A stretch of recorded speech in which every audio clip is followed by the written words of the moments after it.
Ladies and gentlemen, we have got one hell of a show today. But first, let's talk about the brands that make this show possible. This episode is brought to you by BetterHelp. H-E-L-P. Help. I can only speak for myself. And I speak, or try to speak, pretty openly and honestly about this. But there are times in my life where I need help, where I am not able as a human being to figure things out on my own. I have been fortunate to find somebody to speak with here where I live locally, but that's not an option for everybody. So if there's something that is interfering with your happiness, or maybe it's preventing you from achieving your goal, BetterHelp is here to assist. They can assess your needs and match you with your own licensed professional therapist, and you can start communicating in under 48 hours. For clarity, this is not a crisis line and it's not self-help. It is a professional counseling done securely online. And if anybody's worried about the online aspect of this, having it not face-to-face in the physical environment, don't worry about it. I had those concerns myself, and I do my calls on Thursday morning online, and they are just as effective for me.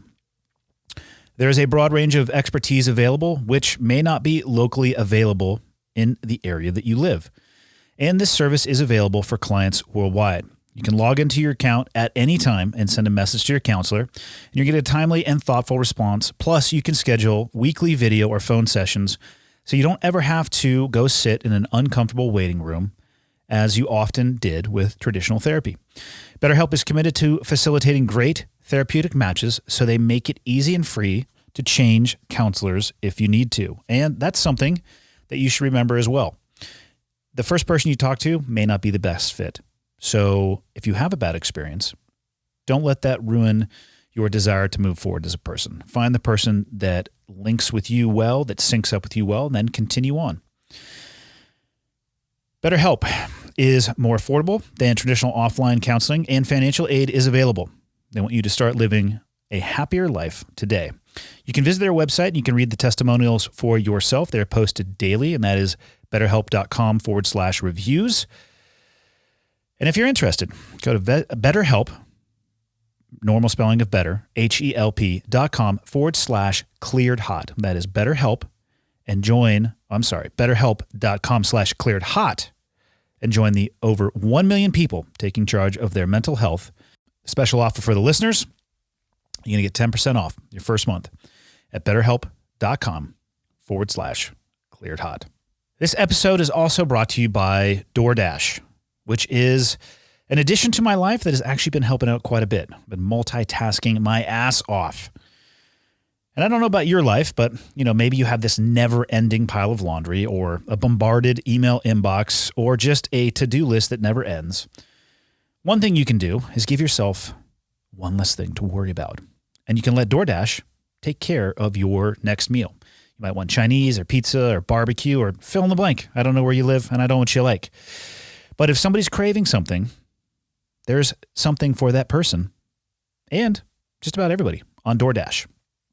You can continue to support restaurants in your community safely, even though we are obviously living through a pandemic. There's thousands of restaurants that are still open for delivery, and those restaurants, they need your patronage now more than ever. And you can support your favorite restaurants directly through the DoorDash app. We've counted on them. Now they're counting on us. Dining rooms might be closed. Many of your favorite restaurants are still open for delivery. So DoorDash is an app that brings food right to your door. Ordering is very easy. You open the app, you choose what you want to eat, and your food will be left safely outside your door with a new contactless delivery drop-off setting. 300,000 partners in the U.S., Puerto Rico, Canada, and Australia. You can support your local go-tos, or you could choose from national brands, whatever you want to get into.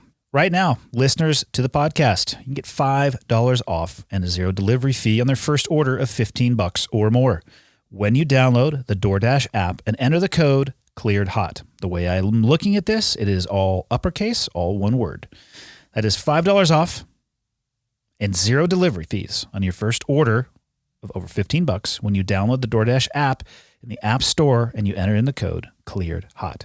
Don't forget, code ClearedHot $5 off. Take something off your to-do list. Or actually, a better way to describe it would be don't add something else to your to-do list. Order some food and keep chipping away at that sucker. And finally, this episode of the podcast is brought to you by Magic Spoon. This brand could actually be the brand that I get asked the most questions about, at least in person. I don't get very many emails about this, but I get asked this one in person quite a bit. If you've heard me talk about it, you know that I have a deep, deep love affair with cereal. I consider a box of cereal to be conveniently a single serving size. So when I have my kids with me, we always go to the grocery store and they always ask me if they can get cereal. And my answer is always yes, maybe grab 2. Not because I want them to eat it, because I want them to have left over, which allows me to binge. And that might have worked when I was in my late teens and early 20s. Let's just say at an advanced age, also lacking the wisdom of advanced age and the metabolic rate that I used to have, it doesn't work. So that sucks for me because in the evening times, I generally like to have what I would call a little snack.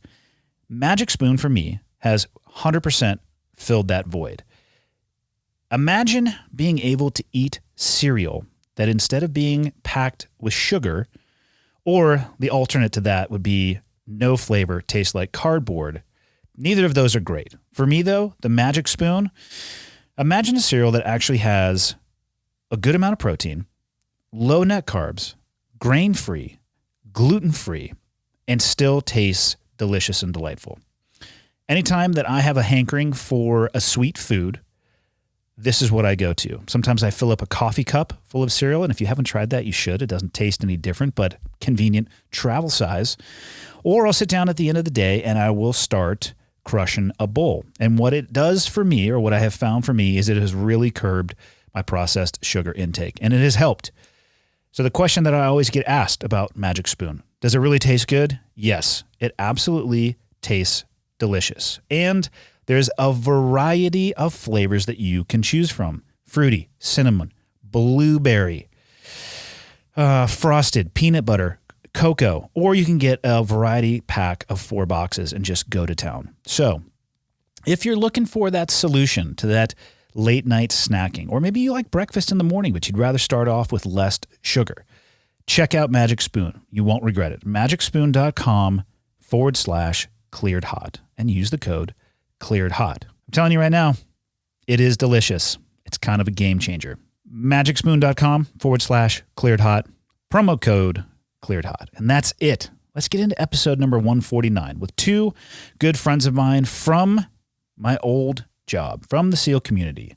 I sat down with the one and only Andy Arrabito, the owner of Half Face Blades, and Dan Cerrillo, the owner of Spartan 7 Security and Spartan 7 Adventures. They both talk about their background and everything that I just mentioned, what they're doing now. So I'm not even going to step on their toes a little bit. Let's dive right in. Episode number 149 with Andy Arrabito and Dan Cerrillo. Enjoy. Okay, I got the red smoke. Gun run, north and south, west of the smoke, west of the smoke. Okay, copy, west of the smoke. I'm looking at danger close now. Come on with it, baby, give it to me, I need it. Get cleared hot. Copy, cleared hot. Great Asian movie. I don't know if you can say that. It's relatively racist. 13 Assassins. He's part Asian. I'm part Asian, so he can say that. You're not part Asian. I have no eyelids. Well, you do have eyelids. That's not true. I've seen. I mean, they're just hidden. If I blink, you can see them. Outside of that, they're just gone. I feel like this episode will already be flagged for racial issues. Shit show / dumpster fire that is 2020. I guess it won't be going on Spotify, So. Yep. We should actually talk about that at some point. Before that, though, I'm going to let you guys introduce yourselves because I'll completely jack it up. We'll go right to left. Beto, you're up first. Beto, that's my nickname. Andrew Arrabito. Spent some time actually in the SEAL teams with Taco just in the beginning, and then didn't get to work with you, but I know you now. I own a small knife company called Half Face Blades. Where are you from originally? Up in Napa Valley on the hillside above St. Helena. Okay. It's on fire right now. Yeah. My mom's evacuated, and Oh, is she few of really? My friends, lost their homes. And I was born and raised in Santa Cruz, and Okay. my dad was driving up to Montana. What was it? 3 weeks ago when they were raging, and he actually had to delay his departure for 2 days because he could not get out of even Santa Cruz itself. Saying they couldn't Yeah. see the sun. It was raining That's ash, so nuts. and all of the fire crews had shut down the roads. Like 17 shut down. That was the last fire up there that was surrounding Lake Berryessa. Yeah. And that was all the way down, way down toward Napa, all the way up toward Clear Lake, and it literally 360'd Lake Berryessa there. Once that went out, this other one started. It's cutting over the hill. It ran into the fire line of that one. Dude. It's nuts. It's a little better today, but Yeah, my old job's been, that's all those guys doing is fighting those fires, helping fight them. Put the microphone closer to your face, Taco. Sorry about that. There you go. I also don't feel like we can call you Taco. 2020 is not going to allow for that. I don't give a shit. So you get to introduce yourself. yeah, I'm Dan Cerrillo. I served some time in the SEAL teams, and I'm the owner of Spartan 7 Securities, Spartan 7 Adventure, and then I have a real job as well, where I'm the chief of staff for American Addiction Centers. Which we have to talk about that at some point, too. Not that there's any addiction issues inside of the SEAL community. There's no substance abuse issues whatsoever. No, we just don't talk about those things. We should talk about those we things. should. Yeah, that's all I do is talk about them. So. You were pre-9/11, obviously. Yeah. How much would you say drinking was part of the SEAL community? Just ingrained in the culture. Yeah, I mean, we every Friday had the kegs of command. I remember when I got my bird in I think I got my bird in 97. The first question I got asked was, "Hey, where's the keg?" I was like, "Hey, man, I'm not 21. I can't buy you." However, here's the cash. Right. But yeah, everything was. I try to tell people and talk honestly about that culture because I personally believe, and I've seen it in myself, that it will lead to some shit on the tail end that can come unwound if you can't manage it. Yeah. I think we all know guys. Well. Yeah, we definitely know guys. How many guys do you know who died mysteriously in their late 30s, early 40s after getting out? Easily over 100. That's what I'm saying. And I think a lot of that is due to, I would describe a career in the SEAL community as fifth gear, foot on the gas pedal, with no understanding of the machine under the hood and no assistance removing pressure off the gas pedal when you get out. But like Jeff Inderland was one of the guys that shocked me too. Andy. I did a platoon with Indy pre-9/11. One of my best friends, yeah. Yeah, and I think I read it in the newspaper. I actually think he was living in Montana when he Yeah, passed. he's about 100 miles from you, not too far, Lone Pine. Yeah, I couldn't believe it. And I think it's fair to say Indy went hard in the paint. Yeah. Extremely hard in the paint. Always did. It's that thing that, we all did, obviously, but now, the education the new guys get today and the education we got back then is completely different. As far as the substance? Yeah. And nobody ever talked to us about the after effects and what happens to your metabolic rate when you're in your 40s and 50s with alcohol, et cetera. But every single day I'm on the phone with a SEAL. Every single day. And by that you mean somebody struggling? Somebody struggling, somebody talking about treatment, somebody wanting to go to treatment, or somebody who's calling me going, you need to get this guy, he's about to kill himself, or he's so drunk. Right now we have a guy incarcerated that I'm trying to get released into my custody to take him to therapy. So I would imagine that spans the officer and enlisted ranks. Yeah. It's basically the study that I wrote, every single guy that I'm treating is over the age of 40 at E7 and above. That's years of drinking. Yeah. That is, and that's high up on the, I'm surprised that it's E7 and above. Yeah. Very few guys under the rank of E7 I'm dealing with. Probably because they're getting the new education versus the lack of, I mean, I checked into Team 5 in 96, I think on a Friday, and they were doing, I hate to say this, but I'm going to tell the truth, volleyball and a keg. Weird. Because inside of the SEAL community, let's just say there's a running joke between East Coast and West Coast SEAL teams. The East Coast teams obviously think they're better than us West Coast SEALs. Beto, you were a West Coast guy, right? Yeah. Okay, yeah. okay, so fuck the East Coast guys. I was at 5 and 1. Yeah. But how many times have you heard the East Coast guys like, you guys are just Hollywood, flip-flops and sandals? And All the time. yeah, which... If I could live out there, I would, though. And that's the thing. There's a reason why property values in San Diego are so high. Yeah. We worked a shitty 9-iron from the Pacific Ocean, And yeah, the uniform of the day was sandals and flip flops. And on Friday, I'm gonna play volleyball and drink and from a a can of keg beer. with my buddies. Yeah. But then also think about everything. I think of even when I was on the East Coast, the beer log, every punitive measure. Yep, went to the. If the you did beer something log. correct, or hey, it's your first time on a C-130, case of beer. Oh, it's your first time doing this land warfare trip at this location? Yeah, case of beer. Oh, dead man's gun on the range, case of beer. Oh, yeah, you swept somebody in the house, 6-pack. Oh, you accused somebody and they really didn't do it? Beer. Remember, they get built so, like, if you accuse somebody, right, and they didn't do it. That's right. That was like a big deal. Well, that was like a double. Now people, like, in the civilian world, like, accuse each other all the time, you know what I mean? Yeah. And I'm like, whoa, dude, like, you can't just do that. I get accused, my girlfriend accuses me of shit all the time, and That just, I I think, don't is the do way that works. I'm like, you owe me beer. She's like, what do you mean? Yeah. I want to pause there for a second because you guys were Team 5 guys playing volleyball. I was a Team 1, dude. No we did fun not play one. volleyball. Why? It was dude. Historically, Team 1 is known for Historically, having the had the loosest most- attitude and the most fun. That's the most recently. Stalag That's 1. 2008. Oh, shit, that was their nickname, Bro. Stalag Yeah, 1. Stalag 1. I was there when we had uniform and haircut inspections every Tuesday. Wow. Straight up, get our jump boots out, shine them. We had more chiefs at Team 1 than any other command. And here's It was what's crazy is that we were in the military, and we hate the fact that that used to be the case, or that was the case at Team 1, and that is probably the standard across most military branches. Standard. Once a week, lucky. Yeah. We did a uniform inspection once at Team 5. I mean, I called in sick, so I didn't actually participate in it, but I know I was at dental. yeah, I know that, or a tax appointment in February. I know that they had we did a few uniform inspections. Yeah, I was so sick of it at Team 1 that we were at an island training, and they called us back for a change of command. So they're like, hey, get haircuts, etc. And so I did the old... That's not acceptable to come back from Nyland for a change of command. Yeah, I did the old lost weapon. Like, we lost a weapon, we got to stay here and search for it, just so we didn't have to do the stupid chain of command. Like, I don't care who this visitor You're is. like, Yeah. He's here for I'll take 2 a page years, you know. 13. I just don't want to go to the chain of command. Yeah, I don't want to change. I'll take a administrative review board over this chain of command.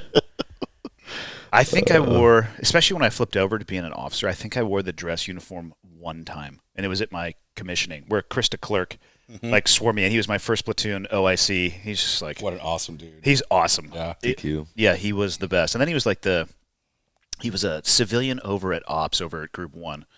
And I used to go over there when I was at Butter Bar. I would just throw my camis on.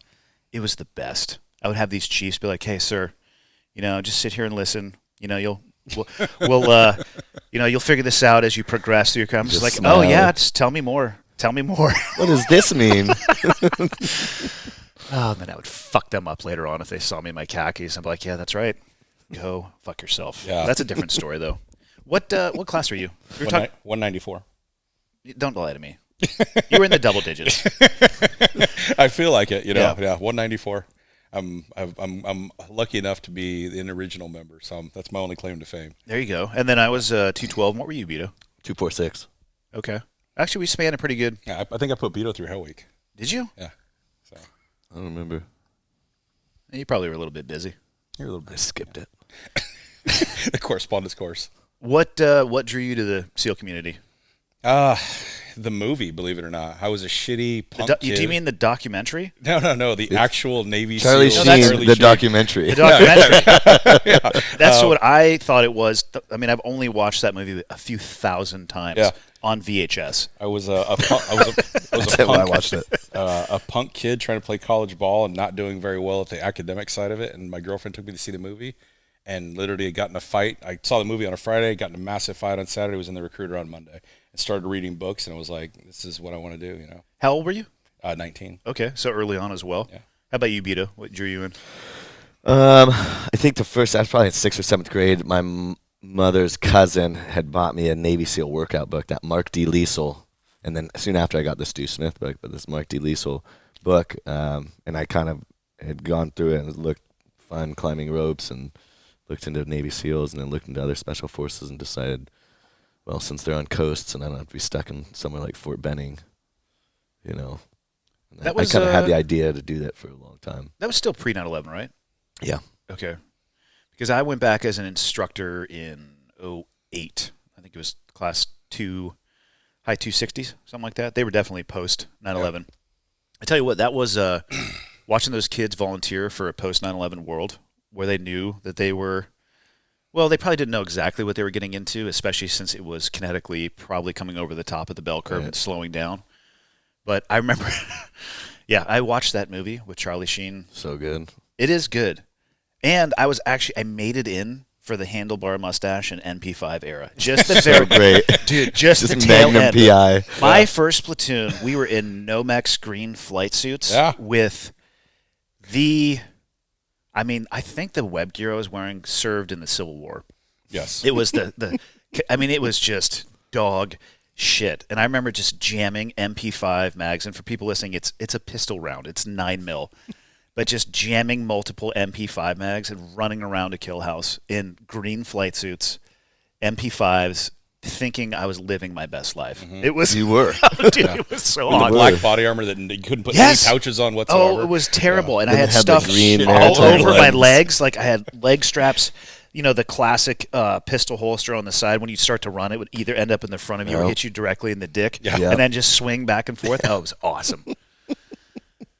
And then I think Tommy Cremens was still wearing that H gear, Vietnam H gear in 05. some people would let it You go. know. Some people He- would. He literally had Yeah. Vietnam canteen still. He was rocking. I was full of Jim Beam. Yeah. Wasn't watered. 110 degrees in Nyland. But he'd be like, "Here, try this water," and I'd be like, "No, drink it." And it'd be warm Jim Beam. Oh, Thanks so much, man.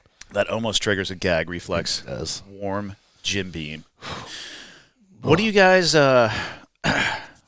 think about the new ethos? Let's just dig right into the best topic. I have so many questions for the people who changed the ethos to, I think the only description would be a gender neutral SEAL ethos. They removed every reference to the term man and brotherhood. Thoughts? I think it's the weakest, most spineless bullshit to ever come out of any person in naval special warfare in history. Whose decision do you think it was? Not by individual. I'm talking about Where'd the pressure come from to Admiral? to Admiral whoever, but was it a Yeah. Group 1 level? Was it a Commodore? Did it come all the way from SOCOM? Like where? Because I haven't heard of any other unit or organization doing this. And I almost think it's because the SEAL community, from a public perspective, has stepped on their dick so publicly over the last few years. I almost think it was an attempt to be like, hey, look at us. We're going to get out in front of this. Look at we're kinder and gentler. Yeah, but I think they're but prepping are for they? a female to come through. Well, it's been open to female for 5. And so I get a question about this all the time. Female SEALs, thoughts? So I just actually kind of blew up on a post about this, but I'll explain my thoughts on it. One, there's no reason for it.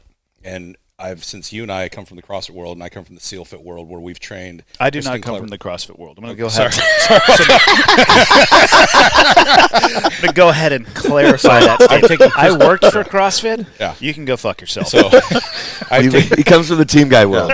I've taken Kristen Clever, when she Yeah. won the world championship, all these fit CrossFit women through that Kokoro simulation, and not one of them would ever make it through the SEAL teams. And they barely made it through the weekend. And of all the women that I put through that training, I think 3 would have made it through BUDS, and only 1 had the capability to actually be operational. And I hired her in Silicon Valley in an executive protection team. So what I think you should do is, what's already being done, is you create a completely separate unit. And the women do well All-female unit. In a low visibility role. I think that's how they would. Which has kind of already been. They would do it anyway. With, They've been with done. SF, they do Yeah, that. women have been on the front lines for a long time, and there are a lot of programs or organizations that are not discussed broadly, nor should we discuss them broadly, where women have been on the front lines. I mean, when we were doing key leader engagement stuff in 2010, there were women present there. Yeah, linguists. And I fall back to this one, not to say that this is the only situation where it highlights how much women can gather intelligence from men, but send a man into a bar to elicit information from women, and send a woman into a bar to elicit information. I'd have so much information. Come on. Depends what man. Come on.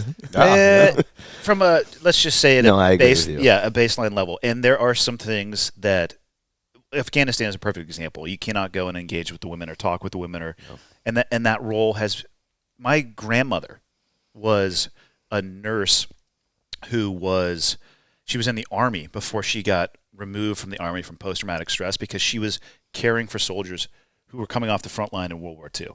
Gnarly. So, oh, dude, and that's like So gnarly then. I can't even imagine actually working in one of those wards and having to deal with that because Every day. everything every day. So she got out of the Army. No, I'm sorry, she was in the Navy. She was a Navy nurse, got out of the Navy from post-traumatic stress, lied about it, got back into the Army, and went back into the nursing corps. Wow. Savage. That's so nuts. It's just seeing like that imagine trauma the coming in every day, injuries. and then God. the loss of life every day too. Yeah. Like it's that flow through of like trying to save people, losing them, saving people that are mangled, disfigured, burnt. Like man, just dealing with that every day would be so gnarly. When you think about the medic in the World War II, here's some sulfur powder and maybe a tourniquet. Let's go back to the Civil War. You know, here's a bandsaw. Yeah. Yeah. Hey, bite down on this leather belt. I think the sounds of that, of your patients, would haunt you for the rest of your days. The worst part of when I got hurt overseas, obviously it didn't feel great, but they put me on a helicopter. We were in the Green Zone to Balad, Balad to Germany. The plane that they put me on was full of people that were all injured worse than I was. And they were getting moved around on stretchers. And every time some of these people were completely Swiss cheesed. We're talking loss of limbs. They had like the erector set, like a lot of the erector set on stuff to hold. So external fixation. Dude, every time you would move it, there, and so this plane ride was full of people in horrendous pain. I remember I was fortunate at the time. I was attached to a JSOC unit. So I had a doctor just for me and the other two guys that we were getting medevaced. And I just told him, I was like, hey, put me out. Like, I don't want to hear this. I don't want to deal with this. Then they put us on a school bus when we landed in Germany. After all the turbulence. Oh, dude, the school bus was work. I don't remember. I think the drive was like 20 minutes over I think they were off-roading this fucking bus. Just, and I'm on a stretcher, right? Like I get pulled out of the school bus. They almost drop me because I'm heavy. I'm just like, that was the worst experience of it. And you weren't even the worst messed up. No, but that plane was full of docs. And I think back now about those doctors sitting there just trying to manage these different levels of pain on their beginning of their repatriation back to the United States. But fuck, man, so gnarly. Emotional. Especially the takeoff from Iraq, right? It's just straight vertical, and then they start looping up, and God, yeah. No, I literally said to that doctor, I'm like, I don't care what you give me, but I don't want to be conscious for the rest of this flight. So you can just go ahead and experiment with whatever protocol you want to, but here's some just go ahead. ketamine. Here, sir. Yeah, they took when I got hurt. They took they just gave me some fucking stuff, and by the time we took off, I was out. But I just remember how much my head hurt. It just felt like it was going to explode, you know. So to go backwards, the SEALs women in the SEAL community. My theory on it is, as long as they don't modify the standards, I actually wouldn't care. Like if a woman modify lower, as long as they don't touch them. I agree. I think one of the beauties of the SEAL community is people say that they're colorblind, which is kind of bullshit unless you actually can't see color. Like everybody sees color. I had people of color in my class, not a lot, but also not a lot of them volunteered. It's not something where they're going out there and saying we have to have X number of, it's all volunteer. Yeah, backgrounds. So my concern is that they would modify the standard to get a woman through training, to say that they did get a woman through training. Absolutely. To that, I would completely disagree with. But if they kept it the same, and there was a woman, because I was around those same CrossFit athletes as well. They were stronger than a lot of men, but you can't forget that there are physiological differences between male and female. And one of the biggest ones is the upper body strength. And how much time did you spend with a boat over your head or a log over your head? Or what would you say your average LBE load was overseas? Body weight plus what? I was always plus 130. Which is that's not mathematically good. No. But you're kind of a hobbit, right? You're built to go over uneven terrain while bearing weight. So you're slightly Little short legs. you're slightly an anomaly. But what about you, Beto? For what? How much did I weigh? No, I mean, like, not how much did you weigh? How much did you carry in addition to what you weighed? I don't know, probably 60 pounds. Yeah. Dependent on, am I running a saw? Are we, doing sniper stuff? Dude, if you're running a saw, there's no way it was 60 pounds. You were No, probably I 60 to 100. I made everybody else carry my ammo. Don't worry. That's what it should be. That's actually I have a little move. bit of a philosophy on that. On women coming in. I think that the job attracts people who are protectors, and a lot of that, and people who want to protect and want to serve their country, but also like it's an exciting job, and they want to serve their family and they want to do well and they want to be be in a brotherhood. But there's a lot of alpha males in the teams. There's a lot of guys who don't deserve to be in teams. I wouldn't call them alpha males, but And let's be clear, there's some betas in the teams too. yeah, that's what I'm saying. There's guys obviously in any group that don't belong to be there. But I think that women can feel, want to be protectors too. But that's a part of the reason guys join is to be protectors, right? Protectors of their family, protectors of the weak, protectors of the innocent, protectors of those who can't protect themselves, protectors of women. And it kind of is it's an odd thing. Let's say you have a girl in your platoon. I think subconsciously, I'd be more apt to watching out for her possibly than other people in my platoon. So the physiological and the idea behind it, like I feel I wanted to be a protector and I want to protect people like that. Yeah. Like and women in my life, my mother, sisters, stuff like that. Like I've always wanted to be protector for them, and having a female, in my unit right there, I think it would throw off, some of my actions possibly. It's tough to put that in doctrine too, and I think that's where I agree with what you're saying. I think I would feel exactly the same way. I have no idea how I would write that down as a as a justification against it. I don't have any issue with them opening it up whatsoever. Correct. It's open. Yeah, it is open, and I don't think anybody's even shown up to Buds yet or gotten the go ahead. Well, there's a mini. Have gone to pre-training. Right. So we should talk about pre-training though, because I've seen it written in articles where so and so makes it through the first phase of training. I'm like, no, that's like mini Buds, or it's not even mini Buds. I think it was the academy program essentially, right? 2 week fucking. Dan Luna was working on that a little bit. Yeah. And so for people listening, if you are in the academy, what do they call it? Their summer cruise. Mm-hmm. You basically declare your job. And if I'm incorrect about this, because I didn't go to the academy, you're going to have to just deal with it. But they declare their chosen path, and then basically on summer break they go and they get to go to a ship, sub, whatever it is. So if you declare, if you declare Spec War, you're going to get the chance to go to mini Buds. And from my understanding, it's actually highly competitive at the academy. And that's the key part you'd focus on right there is that the Naval Special Warfare billet to get to mini Buds is the most competitive thing they have the Naval Academy physically, right, and mentally. So now they took the fittest female at the Naval Academy and sent her to pre-training, and she failed every evolution but one. So, yeah, in pre-training. What sucks about that is I find people not wanting to look at that. They want to look at it from a societal perspective instead of a fact-based mathematical perspective. And I try to tell people the demands of training are based off the demands from overseas. Right. If you modify one, you're going to modify the result or the likelihood of your survival overseas. Correct. It's extremely correct because you got to depend on your buddy, right? And I always wanted to be, I want to be better, right? I want to be able to go work out and lift and be able to run and carry weight because I want to be able to help my buddy out and do that 10% extra, not just 100%, do 10%. And if your platoon is great dudes and everybody believes that way and cares about their buddy more than themselves and they want to be physically fit, they want to be a good operator, then you do very well together. But as soon as somebody, obviously, the moment you don't trust a guy, you're like, just stay in the turret, don't come in the house. You know what I mean? Like, yeah. And, that's the thing too. I'll explain it from a physiological standpoint of when I showed up at Buds, I was 195. I graduated 160. So a female shows up to Buds, a really fit, strong female, 150. 195. Yeah. She's 150, 160. You're going to tell me she's going to lose 30 pounds and still be functional?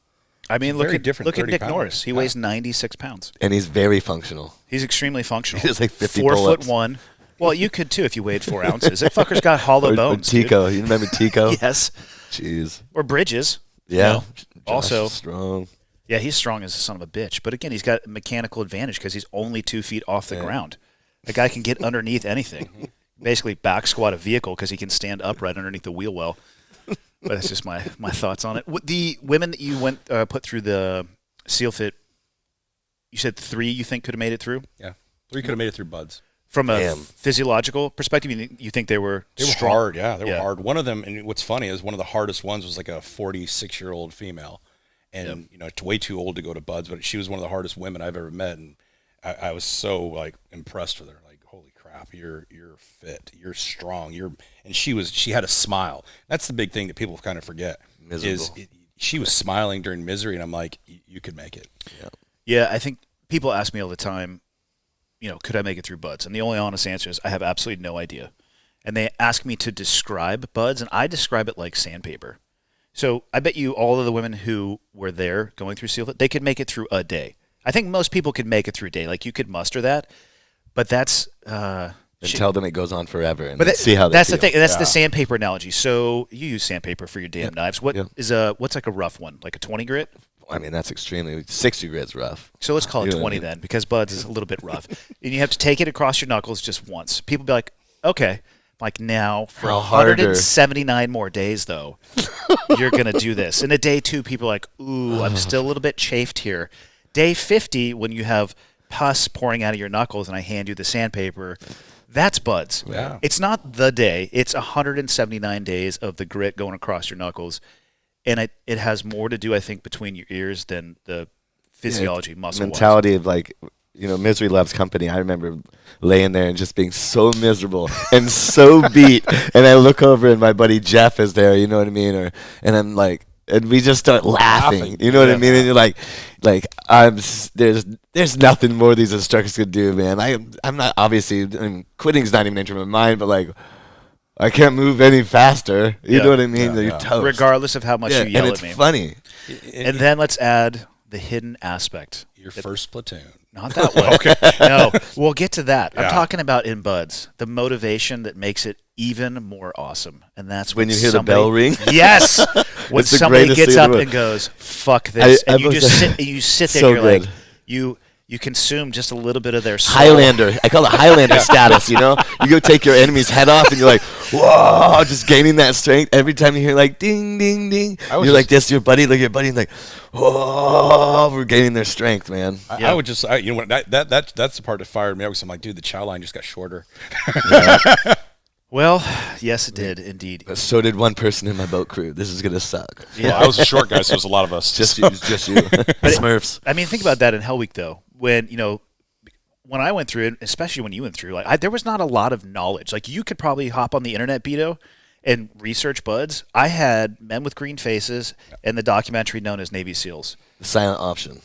Perhaps. It was And that was the- let's not forget Rogue Silent- Warrior. Oh, let's as not well. forget Silver Strand. Have you ever seen that movie? I saw that didn't see one that. recently for the first time. Rob Lowe, It's Richard so bad. Marcinko books. that's what I'm saying. Yeah. Rogue Warrior. Yeah. Red Which, Cell. which when I first found that in the library, it was mistakenly put in the nonfiction section. So I read that book and I was like, oh, this is what is it's real. Yeah. But that's all that we had. Now you can go online and you can find all this information. But I remember, God, the first guy that quit in our Hell Week was the dude who was like, it was a rollback. He's trying to give everybody all the spit on Hell Week. And How to make it through. and we all looked up to him, and then he bailed I think it was actually the first surf torture evolution. So we did not get a breakout. My class did not get a breakout. We were in the tents, the canvas tents out on the beach, and historically, Hell Week starts with an ambush. Being on the receiving end of an ambush would be the best way to describe it.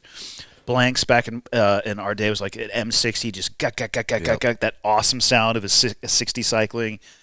Artillery simulators, smoke Smokes, grenades, yep. and it's basically controlled chaos. So that's what we're sitting out on the beach waiting for, and waiting, and then all we hear is, hit the surf, get out of the tents. And I remember I was like in the last tent over, and we're just like peeking through the crack. What are they doing?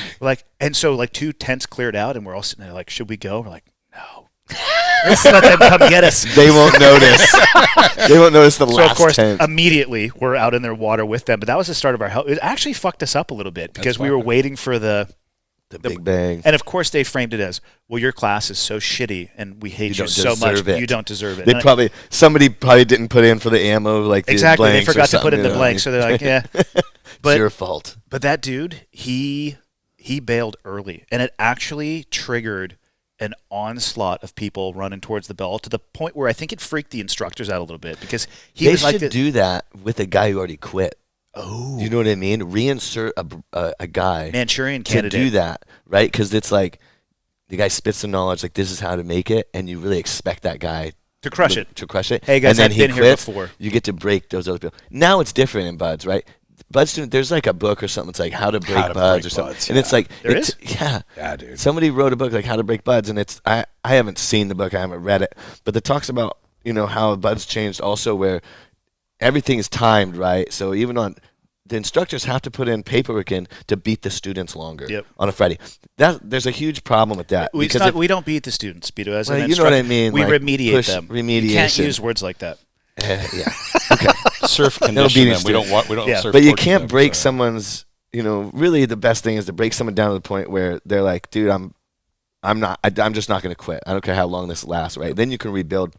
When you know that's like, I can let 2 more hours and they can't legally remediate me anymore. Yeah. Oh, it's only 3 more hours. Like, weak people can get through that little bit with that little bit of hope. It's where you take away the hope and someone goes, I don't care if I die, I'm not going to quit. And that's where you get good frogmen from. Yeah. And now it's less and less. It's the difference between saying to somebody, hey, we're going to go to a track and you're going to run a marathon versus, hey, we're going to go to a track and you're going to run until I tell you to stop. Correct.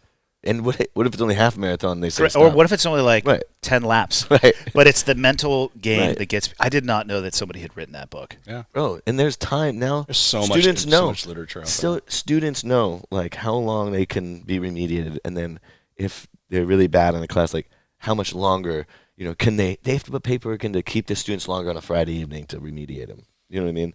I experienced that as an instructor in 2008. Oh yeah, there were various levels, but but again, so now we're talking 12 years from now. Yeah, 12 years ago. So I suspect that system didn't get any better. Oh yeah, I think that started when I was an instructor because, I went through BUDS when you could grab the boats, you could shove the boats, instructors could. And when I went through BUDS, there was dudes who would jump in the boats and beat you with a paddle while you were running with it on your head. I was there when Ed Bowen.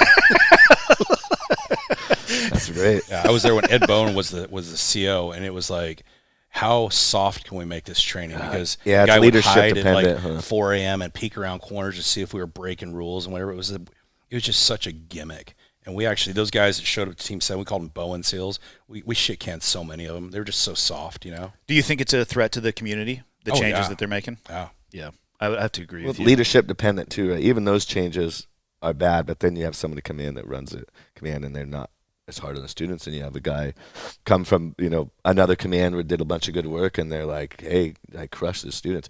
There's a class pretty recently, guys came over to my shop and there was 10 dudes in the class left over total after Hell Week. Good, I support that. I was like, that's awesome. That means at least 7 of you are decent. You know what I mean? Yeah, I mean that's awesome. Better than there was a class where it was like 86 or something like that. Post Hell Week, 86, and that's a was lot. Like mind blowing. I was like, wow, that means 25 are good.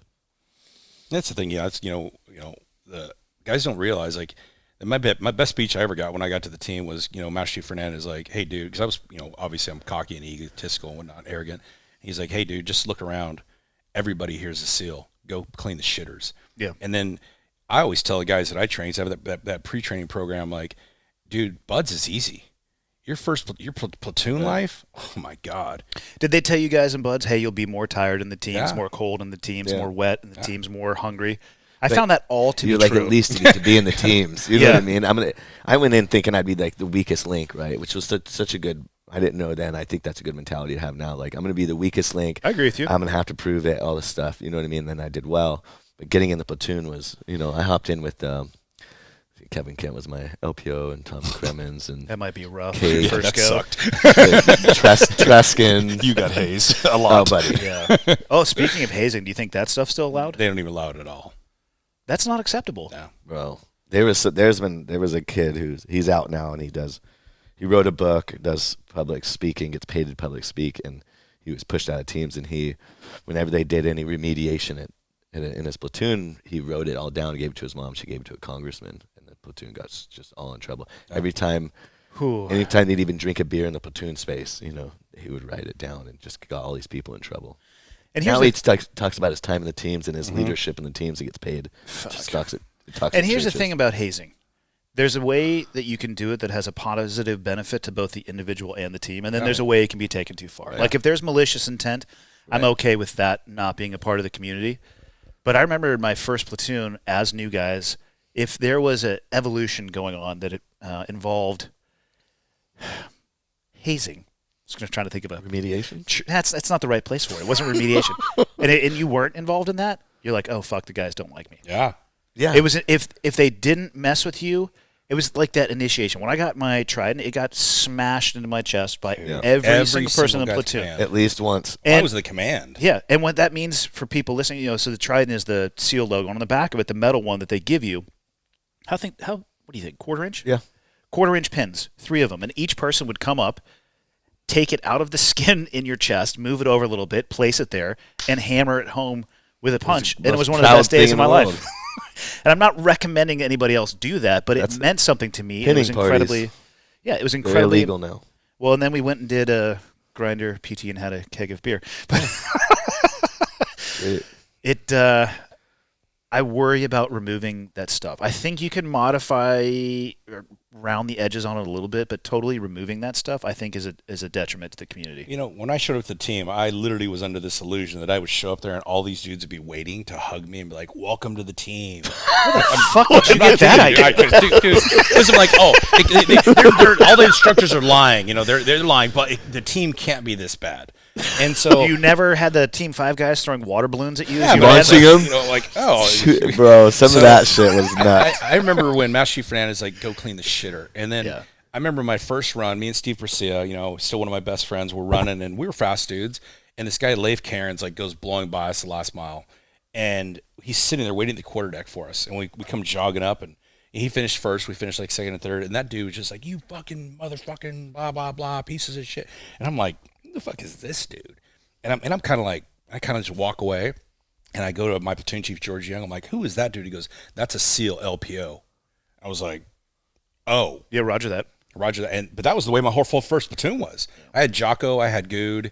It was unpleasant, and you got the piss kicked out of you. Yeah. You never did anything right, and it was just like you couldn't win. And they called you out all the time, everything. Which is what shaped you into the future operator/leader going forward. You're always striving to do better, or Correct. One of the issues is when guy sucks, right? To a point where you're like, you don't even remediate a new guy anymore. You just don't hang out with them. So there's a problem when your older guys are like not inviting you out and stuff like that. You know what I mean? Or they're like, "Yo, you're always driving for us. Let's go wake that new guy up and make him take us out." And you're like, all right, cool. Part of that maybe it's not team building, but that brotherhood, like getting to know guys. It's the camaraderie. The camaraderie also builds, like, if all you do is going to work and leave or go on training trips and no one ever spends time together, no one spends time together, just families, like, you get to know each other and you can open up and you really start loving another human, and that's actually makes you a better operator and how much you love your buddies. You know what I mean? I totally agree. You're not able to build that, and hard times and stressful times build that even more. You know what I mean? Yeah, there was no work-life balance when I would go to the old platoon huts at Team 5, the Kwanzaa huts. Which were awesome. Which were awesome, and we would work all day, and then we would eat, drink all night, every day. Yep. Families there, weekends. Like, there was no work-life balance. It was just Great. It was just Life. and at the same time, it couldn't have been closer. And even in that group, it's people think that the SEAL community is this like valley of perfection where there's unicorns. There still was people that hate each other. Yeah. There was still fist fights. Yep. There's still the bottom 10% and the top 10% and everybody else in between. But yeah, my experience as a new guy was the same. I came into a world, I was like, holy shit, dude, I'm surrounded by my heroes. Yeah. And I suck at everything in comparison to these guys. Yeah. Like this never-ending ascension of trying to be better, to try to do better. Right. It was awesome.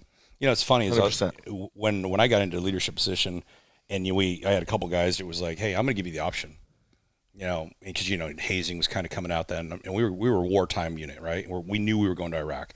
I put the piece of paper and a pen down. I put rigorous tape down. Which one do you want? I can do both. And this one, this goes away after this. This one's never going away. And I'm going to take the I had rigorous one. tape. I had one guy. He's like, "I'll take." I can't the even paper. read I'm my like, own handwriting. "Roger that." And One guy said he'll take the take paper. the paper. We read him paper, and 4 weeks later, we read he's on the platoon out of the Navy. I was going to say that's an interesting insight. Yeah. I think most guys would say I'll take the Everybody took that shorter-term one. consequence that has no long-term impact. Yeah, I hope. I don't know, man. I'm not smart enough to talk about the politically correct culture, which seems to be going on in the U.S., but I hope that at least there's some stopgaps somewhere. I hope that Trump actually lives up to what he tweeted and said, I'm going to reverse this shit. Yeah. I don't know. It's like you were saying earlier, it's about, don't change the standards. Every time you lower one standard, it affects others, and you're literally making our fighting units weaker. or even from any point, not just military side, but any type of training, any qualifications, I mean, look at the Olympics, and if you start changing, even if you change like the first test, right, get them into the next, then they fail the next thing because the first test was lowered. It didn't prepare them for the second. Right, and it's all the building process to become, the best you can be, right? Let's just say that, you know what I mean, in any unit. And you start changing the first one, you're going to have to change another standard to make up for the lower standard you did. And that goes back into personal life too, right? You want to create standards for yourself that you meet, because if you start lowering on your personal standards, guys get into the teams, right? Guys are really fit. You don't know how fit you are after you graduate, buds and SQT or STT. You're like, oh, you're sore, you're beat up, but you can run like the wind, you know what I mean? Then it's up to you when maybe you get like to the breeze, right? Depending like on a slow breeze, run like the breeze. But then it's up to you to stay fit, and it's up to you to keep that level of pride and hard work and effort. The individual accountability and responsibility. Right, and some people get to the team and they fail that, and it's like you're lowering your standard. Like, why do I want you in a platoon if I can't depend on you to carry me, or depend on you to be able to climb this mountain with that weight? Yeah. You know what I mean? So the standards start in training, start in life, and in the teams once you're there. My thing with the ethos is, for you and I, Dan, did they have the ethos when you went through? Yeah. Because they did not have it when we went through. And at first... Or soon after. Yeah. I went through it like 03. Okay. I joined in 02. But there was not a hint of a written ethos. Of course, there was the ethos of how the community conducted itself. But when they wrote that ethos, I remember the first time that I sat down and read it, I was like, wow, that's actually a very clean, clear, crystallized document on what it should be. And I thought it was the perfect expression of the community. And I don't want them to mess with that, because I don't think that the changes they made do anything other than slightly dull the blade. And anything that dulls the blade should be shit-canned. And, I think that, and I would hope that any woman, right, who qualifies, that wants to go through that training to become an operator, would also respect that and not want it changed. And any woman wouldn't want standards changed for them either, because they don't want to be looked at as less somehow. You know what I mean? Yeah. So you would think somebody with that desire and that, insight and foresight would be like, you know what? I don't want anything changed for me. I don't want the ethos changed for me. I want to be part of this humble group of warriors. Yeah, because the standard's the standard. Right. Yeah. How was your guys' experience in the community? I mean, Taka, you got to experience pre 9/11 and then post, as did I, and I'm grateful that I did. Yeah. Because it wasn't the same. But how was? Give me the highlights. How long did you spend in? It's like 42 years, 43 years. class 47, right? Yeah, just over 14, but just almost 15. But I was lucky enough to be a pre-war SEAL, and lucky enough that my first platoon was nothing but pipe hitting frogmen. But then have the awesomeness to be in a platoon, the second two platoons, with the weakest, softest senior enlisted people to walk in the SEAL teams. Well, tell me how you really feel about them. Lions led by lambs. Yeah, I beat one of them up. So it was another. To see your chief carrying a broomstick in the kill house. I was a hall boss my second platoon, and that was because the Jockos and the Goods and Bill Munns taught me how to do shipboarding. In my first platoon, and the second platoon came in there, and the guy couldn't do it, so I just took over, and it was the way it was from that point on. But to then go into the wartime scenario where all these guys had to come out of the woodwork to make chief, and just to see them getting shit canned. We just fired so many dudes at Team 7, and it was awesome, because by the time we got to the point where they were literally like, you fired too many people. You've got rid of too many guys. The new guys that we had and the senior list guys we had were just, and we took it. And we went, and we freaking just got after it, and it was awesome to see how to bring new guys up, knowing they were going to go to war, and every training in Evolution meant something. Yep. Whereas pre-war, you're like, hey, this is simulated, this is simulated, this is simulated. The big mesh or the golden Connex box. Yeah. And then remember, then it came. And then it appeared, actually. You're like, holy crap, where did this gear come from? Well, it didn't actually appear. It wasn't golden. It wasn't a Connex box. It was just the supply department had more shit. Yeah. It was a big brown bag. And but I remember the level of training during that workup to go to Iraq. Everything. What year was this? This was 02. Okay. And so we knew we were going. We knew we were the super troop to go. And were you in the initial invasion as well? No, I was right after that. Okay. So, but to have everything basically like, this is real. We're not going to simulate it. We're going to do it. And, have guys like, hey, I don't want this. And cool, we beat it. Yeah. This train's going forward, Makes it fun, though. Yeah. Like, I get to use this. I get to all those new charges.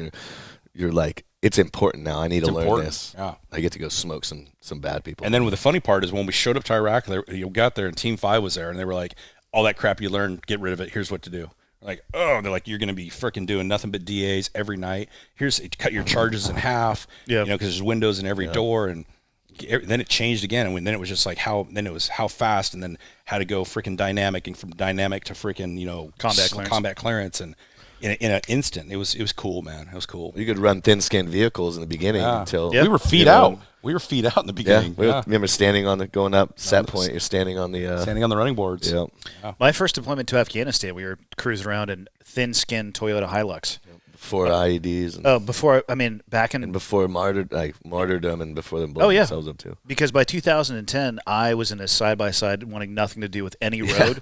I don't care if it was an AMRAP rated for whatever. It's like helicopter. I'd rather walk, or I'm going to go through the hills in a place where they would never set an ID. Yeah, and the thin skin in Iraq in like 06, 7, 8, not going to work. The jam. No. How was your experience, Beto, in the teams? I checked in to Team 5. I went straight to Tier 1 off-road school up in Reno, and we had a Humvee rollover, and Senior Chief Fitzhenry he got thrown out, rolled over him. Rolled over him? Yeah, so I ran up to him, to his night vision had ripped part of his head off, held that, and then we started CPR, me and Jeff Nichols. Yeah. And the guy died, but it was, 3 days later, I'm sitting next to his daughter at the wake, at the command, and it was shit, dude, that's a rough entry. But it was like, I'm grateful for that entry. How sad that was like, this is what it's about. Like, this is not a guy's dying, but it's going to happen. The gravity of the consequences. Right, and it's like, this is why I joined, you know what I mean? To be a part of, like, it was high stress, and there was, pain involved. Like, you get to the teams, and people talk about the teams like, oh, how awesome. You're like, dude, it's some of those proud, amazing moments of my entire life, and it's also some of the fucking saddest, for sure, in your life too. But, hopped in platoon with some big dudes, those guys got remediated a lot and crushed it, and two really good platoons, good time in Iraq, first time around. Second, went with Team 5 to Southeast Asia. We're living in Indonesia, and that was amazing. And then went over to Team 1, did a platoon with Dan Luna and Brad Kavanagh, 2009-10, and went to Afghanistan. And so I got one deployment to each area. That was a great deployment, dude. Oh my God, bro, it was incredible. Where were you guys at? Which province? Aruzgan. So me, Dan, and Brad took some of the guys up, maybe 8 of us, up to Aruzgan, and hopped in with some SF guys at a little fob up there, and then just went to a Taliban-controlled area and picked fights from there. Go in at night, raise a flag in the morning, listen to them on comms. They'll be like, 3 p.m., we're going to hit the Americans. Sometimes at 3 p.m., RPGs come in, and then you're on it, and then sometimes they BS. But we had horses. Like, it was incredible, man. The photo you took is freaking. I love that photo. Which one? He's shirtless, body armor on. His face is painted. That's what half-face blades. His face is painted half black, and he's got a mohawk. I'm like, you could do it out there in the middle of nowhere. Yeah. When I flew back to the big base, Dan was like, "Hey, you're gonna have to cut that off." Okay, I guess. Yeah. But it was incredible, man. It was even I was there 2009-10. It was Wild West if you're away from Kandahar and you're out in those little fobs or like those Omegas, man. We were out in Nabahar in most of 2010, and the Wild West out there, man. One of the first places we went to was Khaki Afghan, which hadn't had American presence in years, and it showed because it got settled, and then ICOM kicked off, spotters on high ground, and then thank God RPGs don't fly straight. You know what? I'm glad you brought that up. I've seen like 8 out of 10 RPGs fly high. They shoot high. For a corkscrew. Right. I'm like, woo. Yeah, and lucky for us, like when we came in, we did Overwatch for the Aussies leaving the FOB and then took over for them with the SF guys. And in the morning, they pick us up with them out in the 47s, and we're coming in. I'm sitting in the back, the door gun in the very back. I'm sitting there, and we're on the first bird, and of course we're slowing down to come in and land. We're 1,500 feet, and right between our two helicopters, two RPGs go by, right in between. It opens up, but man, another op over there working with DEA fast team guys. We got hit by one whole I think it was 2, maybe 3 RPGs on one side. All of them went high, right above the wall.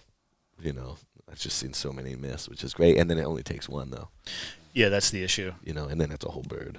We had a guy on my deployment. I think he was either ANA or ANP. We called him Rocket Man, and that's all he carried was the primary. It was an RPG-7. He good at it too.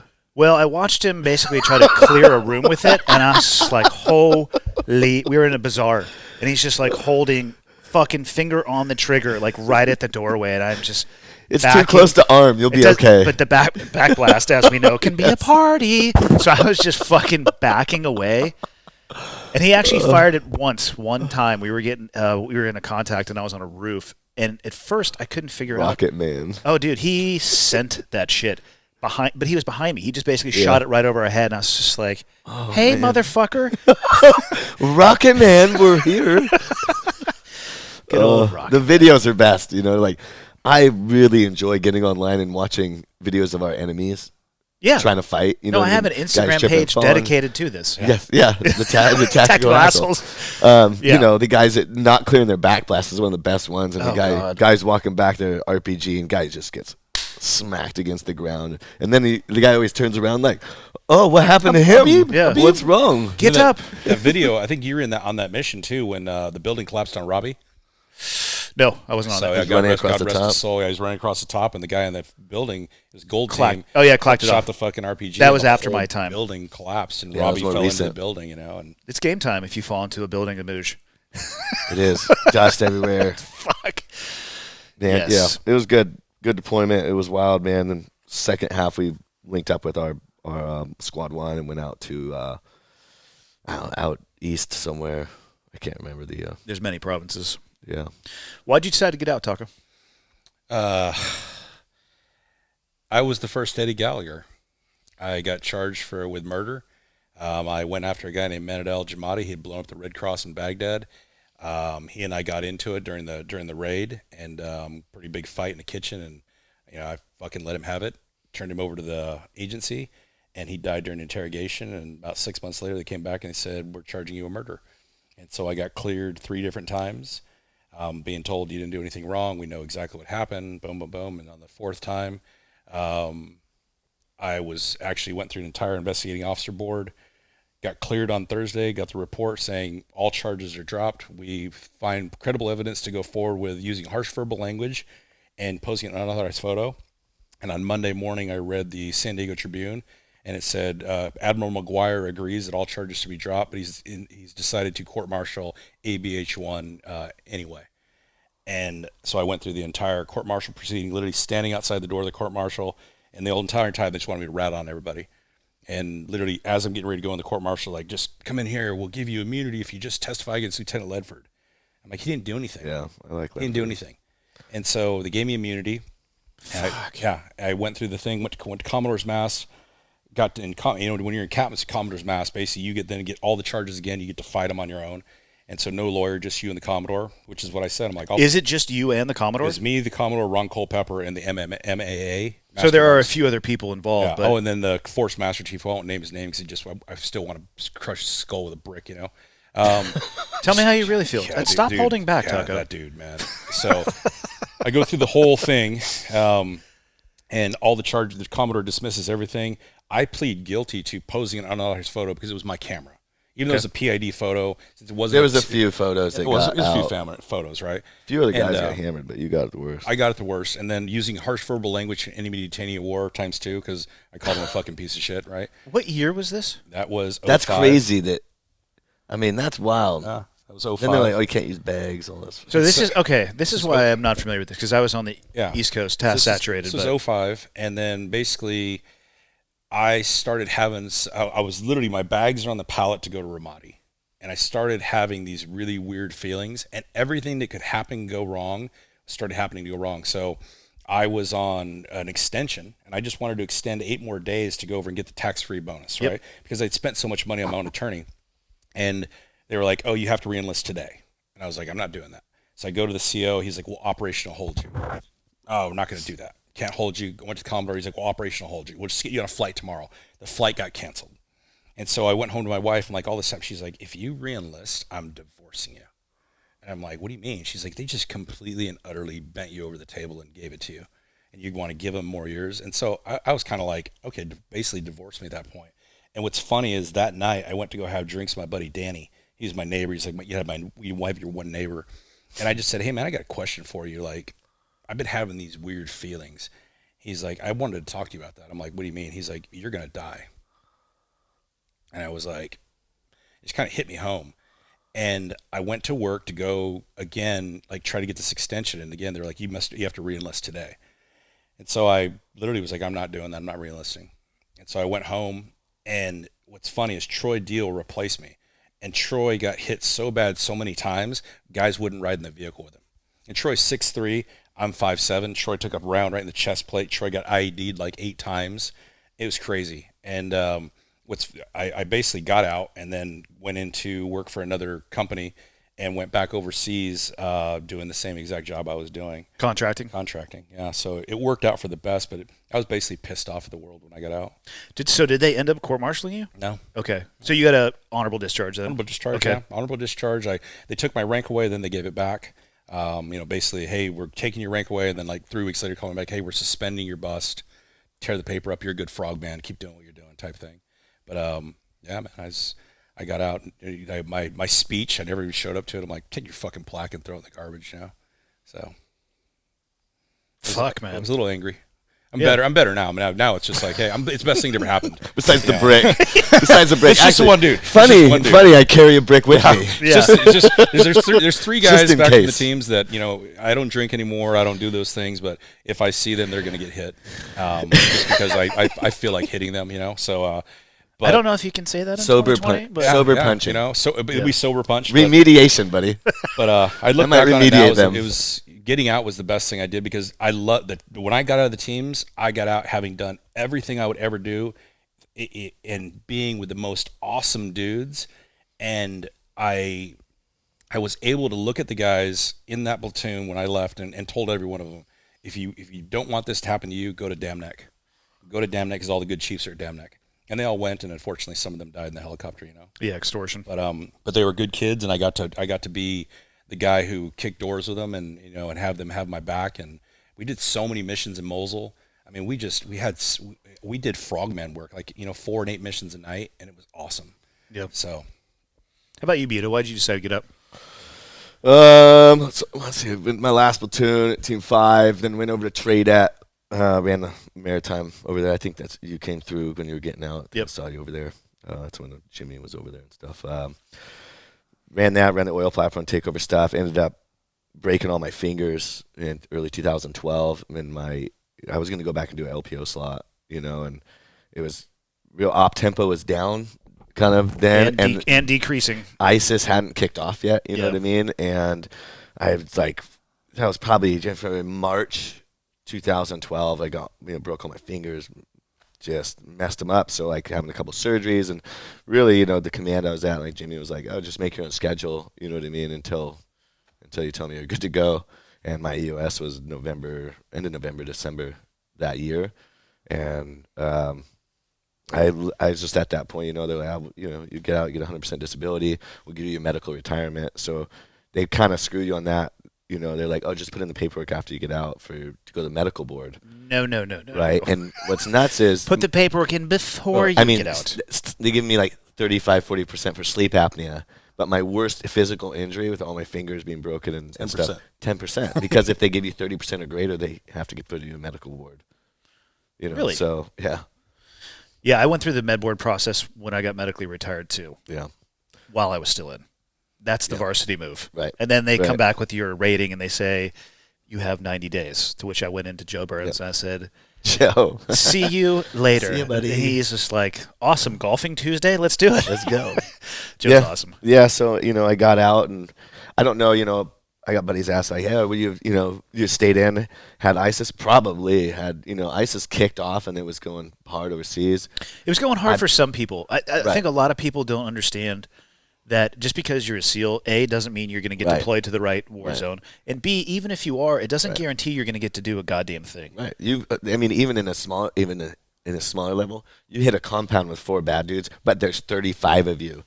You being the guy to enter the room where the bad guy is, like, and get your kill on, like, may not happen. There's some dudes that have done so many good deployments in platoons, and they like, they shot anybody, and they're always like, wrong place, right place, wrong timing. Yep. You know what I mean? So it's nuts, man. I don't know.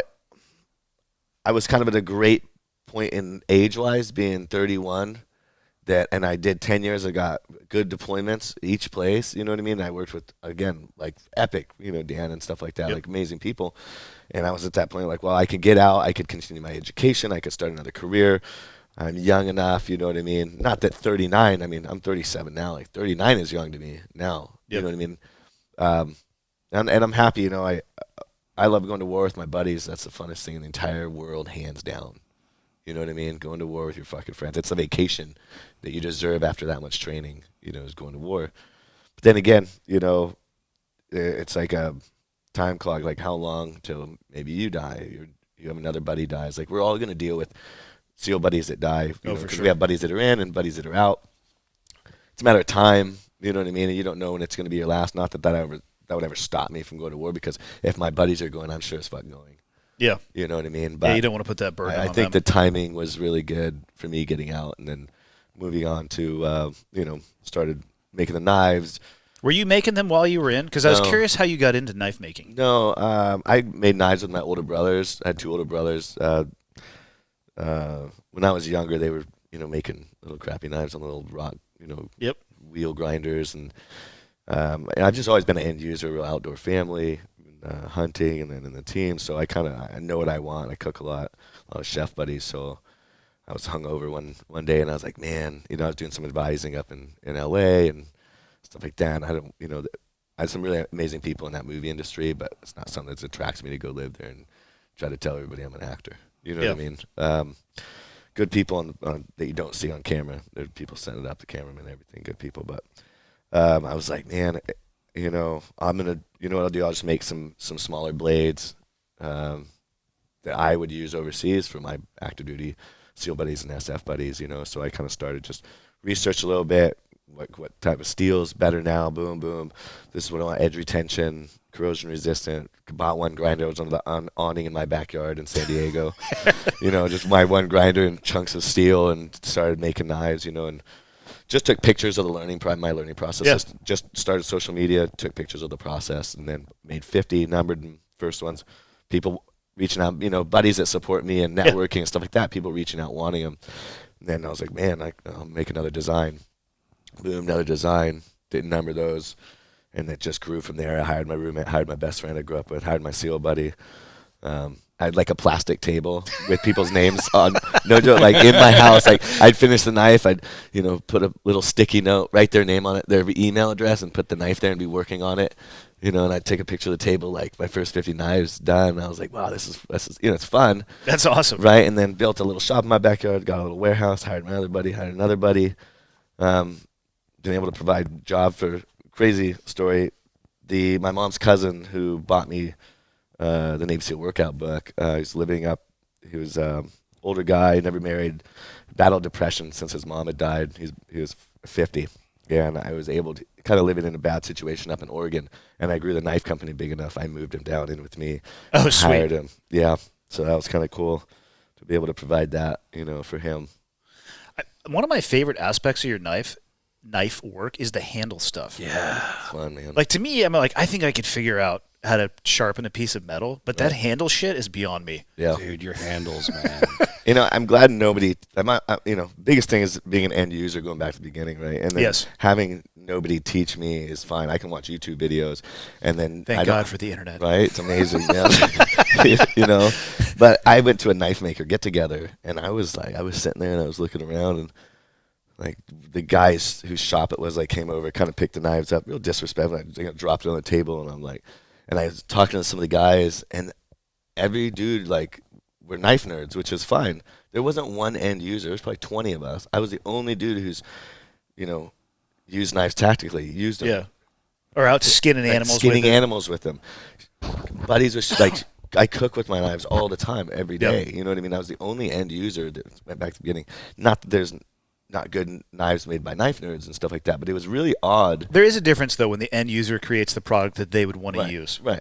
You know, and I was like, that's a great blessing. You know what I mean? From there, I can make something, you know, as beautiful or as extravagant as somebody wants, handle-wise, or as simple as someone wants. But I want that blade to, you know, obviously be quality and to serve a purpose. You know, make some swords and some fun stuff, you know, once in a while. But at the end of the day, I can make something that's so beautiful, but it still serves a purpose and it will work when you want to use it. What's the craziest handle material you've ever made? I mean, we've done human ashes in the handles and the inlays and stuff, maybe 4 or 5 ashes. You know, Charlie Keating's knife, when he had died, the platoon brought me his pair of pants covered in blood that he died wearing. And they donated a few more pairs of pants, donated 3 flags, and donated a whalebone to me that he had found because he was a big waterman. So he ground it into powder, put that with fiberglass resin, mixed his pants and the American flag, and made handle material for 37 knives with his initials in the blade. And like those are the holy grail, you know what I mean? Now we've done quite a few stuff like that. A lot of ashes in there, a lot of working dog ashes in the handles, like for spikes. You know, that turned out really beautiful. Knife, tomahawk.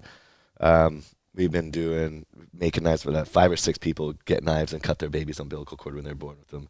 Get some cool videos like that, you know.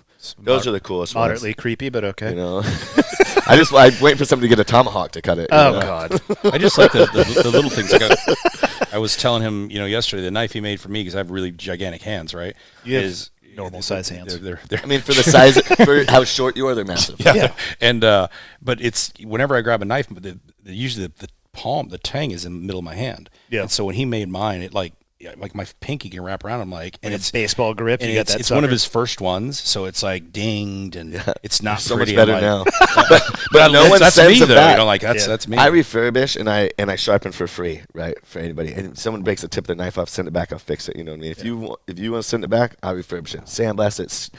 I have those first ones that I seen. You know, I kept the very first one, and I look at it. I'm like, oh my God, this needs some work, man. You know what I mean? We've come so far.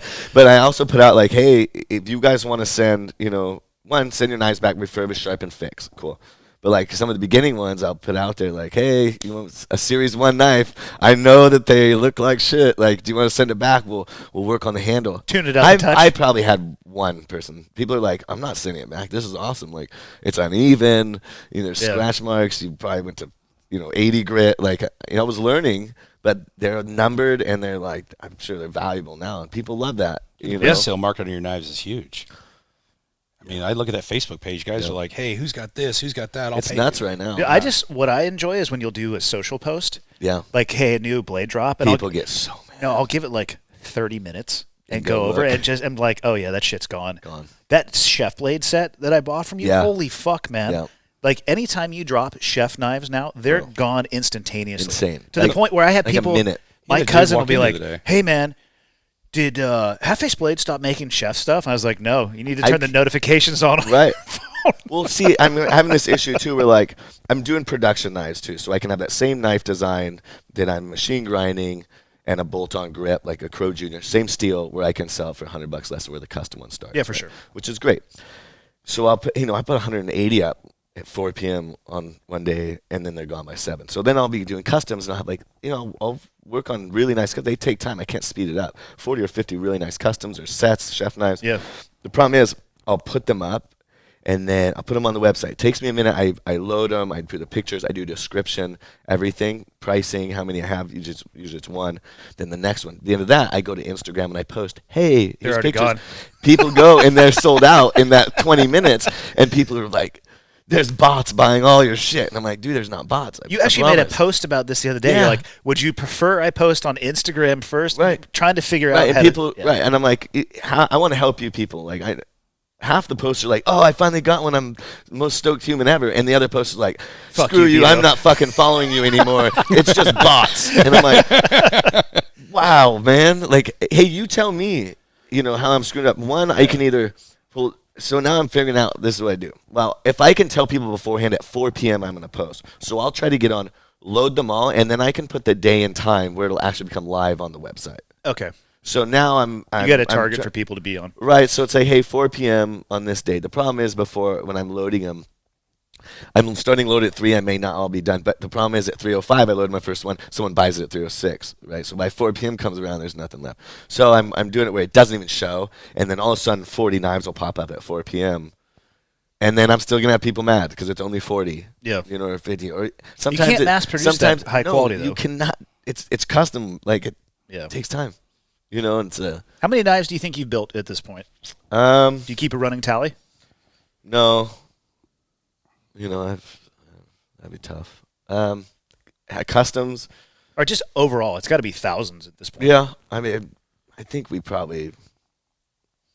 I don't remember last year. I mean, I would say 10, 11,000 last year. That's awesome. But not all of them customs. You know what I mean? Yeah, there's just overall. Yeah, I just think curious. this year really, I bought. You know, I moved into a bigger shop, the end of December last year. Got 2 CNC machines, learning that a water jet to help me with that production side. 90% of the knives are still hand ground, which the only part about that sucks is when I do kydex, every single custom has to be pressed separate because the human error in the grinding. A production knife, a production one that's perfectly ground by a machine, I can put 6 to my kydex and make 200 kydex sheets. You know, and have them sitting there. So custom not only it just takes time to make. Takes a little longer to make sheets. As it should, though. Right. If you're going to get a custom knife like that. Yeah, those things are awesome, man. I actually enjoy people's struggle. Dude, it's wild. Tell them the story about the chef set the other day. Oh, the That was one an in the awesome story, shop? Yeah. I was just working on a really beautiful. Or should you tell the story? No, where the guy was like, "Don't sell it." Yeah. That one. I mean, it's good. Like we're working on a really badass chef set to put on to auction. You know what I mean? And a guy just came to the shop from somebody else, and he was like, "I want it." And I want to add 2 knives to it, and it's really like a $4,000 like really nice chef set. Yeah. You know what I mean? And it's like, all right, dude, we won't put it up online. Same with that sword set I did that Arizona Jade. Like I just posted pictures of it. I was going to put it on the website, and of Somebody course I was get like, 9 nope. DMs like, no. I'm like, okay, Name your price. Yeah. I'm going to start writing zeros on Right. this checkbook. You tell me when to stop. just one more. Yeah. Which is awesome, and you know, I have like some really good business mentors, and they're like, hey, raise your prices this, and I'm like, I kind of battle with that too. Is like, okay, they'll be like, raise your prices 15%, and I was like, dude, it's a $600 knife already. Yeah. That's a lot. You know what I mean? And so I battle with this. I want to be attainable. I don't want to be the guy that just pounds out Damascus and only makes a $3,000 or $4,000 knife to a $10,000 knife every month. Like I want a business. I want to provide jobs. I am providing jobs for my buddies. I'm veterans and stuff too. So I can't just be out there only selling $1,000 knives. You know what I mean? But I don't want to sell something cheap either. Yeah. I want it attainable, and that's kind of a hard when you're looking at a $600-$700 knife. Like that's pretty penny. You know? Yeah. And if someone can save up, and I want workers, I want firefighters using them, I want law enforcement using them, I want good people using these knives, and that's expensive. So I kind of battle that area, which that's why I really want to do the production, where it's like, okay, hey, I want to support this veteran-owned business. I want a good knife. I want some serves a purpose, quality that I'm proud of and I love, but I can't afford a custom. So that's why the production really comes in really big, and then the custom, it's attainable. Someone wants to save up, and it makes it valuable for them. It's good to have that and range. Then it's custom, Yeah. so it's not just expensive and it's not custom. That's what I really like. So if you want to save up, and you tell me what you want, and I'm going to do my best to make it happen. You know, you grew up in the redwoods, I'll find redwood burl. You want to do an inlay, you know, you want to do initials or your kid's initials or a handprint or something, engraving. What's cool is you want to save up and do it. It's attainable, and now it's custom to you. There's not another one like it, which keeps then your values there too, and it's usable. Rock and roll. Dude, I use the chef knives every day. I have that tan Cerakote one with the black. Yeah. That thing's Wow. fun. I think we were texting one day. You're like, dude, I almost kept that for myself. Yeah, I love it, man. Yeah, it's so next time you need them all sharpened, because I know how to sharpen them. S35. Oh yeah, so you could sharpen. S35 is kind of a bitch to sharpen that specific steel. So I just use my little Lansky rod sharpener. I do at the too. end of the day. It's We were great. talking about it yesterday. $18. Yep. Money. Don't get crazy and sit there with a freaking protractor. Just use your eyeball. Look down it. There's the edge, and I mean YouTube video. Like I said, YouTube videos. People are like, hey, how do I use the Lansky? I'm like, www.youtube.com. Yeah. Rock and roll. Go to YouTube and type in "How do I," and then enjoy the rest of your day, because you can you'll spend. stay there. Oh God, that's how when I started the podcast. How do I start a podcast. All of the gear when I was making the studio in Montana, I've had for a few months now. How do I soundproof a room? Awesome. I just kept going and going and going and going. Everything's there, man. And then realized I was being an idiot. So I got a hold of Jamie, Joe's production guy. I'm like, just write me a fucking list of what I need. And he was just like, here. I'm like, thank you. He's so good at that, yeah. Oh, and I was literally thinking, I'm like, what am I doing? I have access to somebody who does this professionally. And I told him, like, can I have the economically efficient version of the list that you use? Starting this. Yeah, the starter shit. And the great thing about Jamie is he makes you feel like an idiot while you're asking too. Yeah. I love him. Yeah, I can get behind that for sure.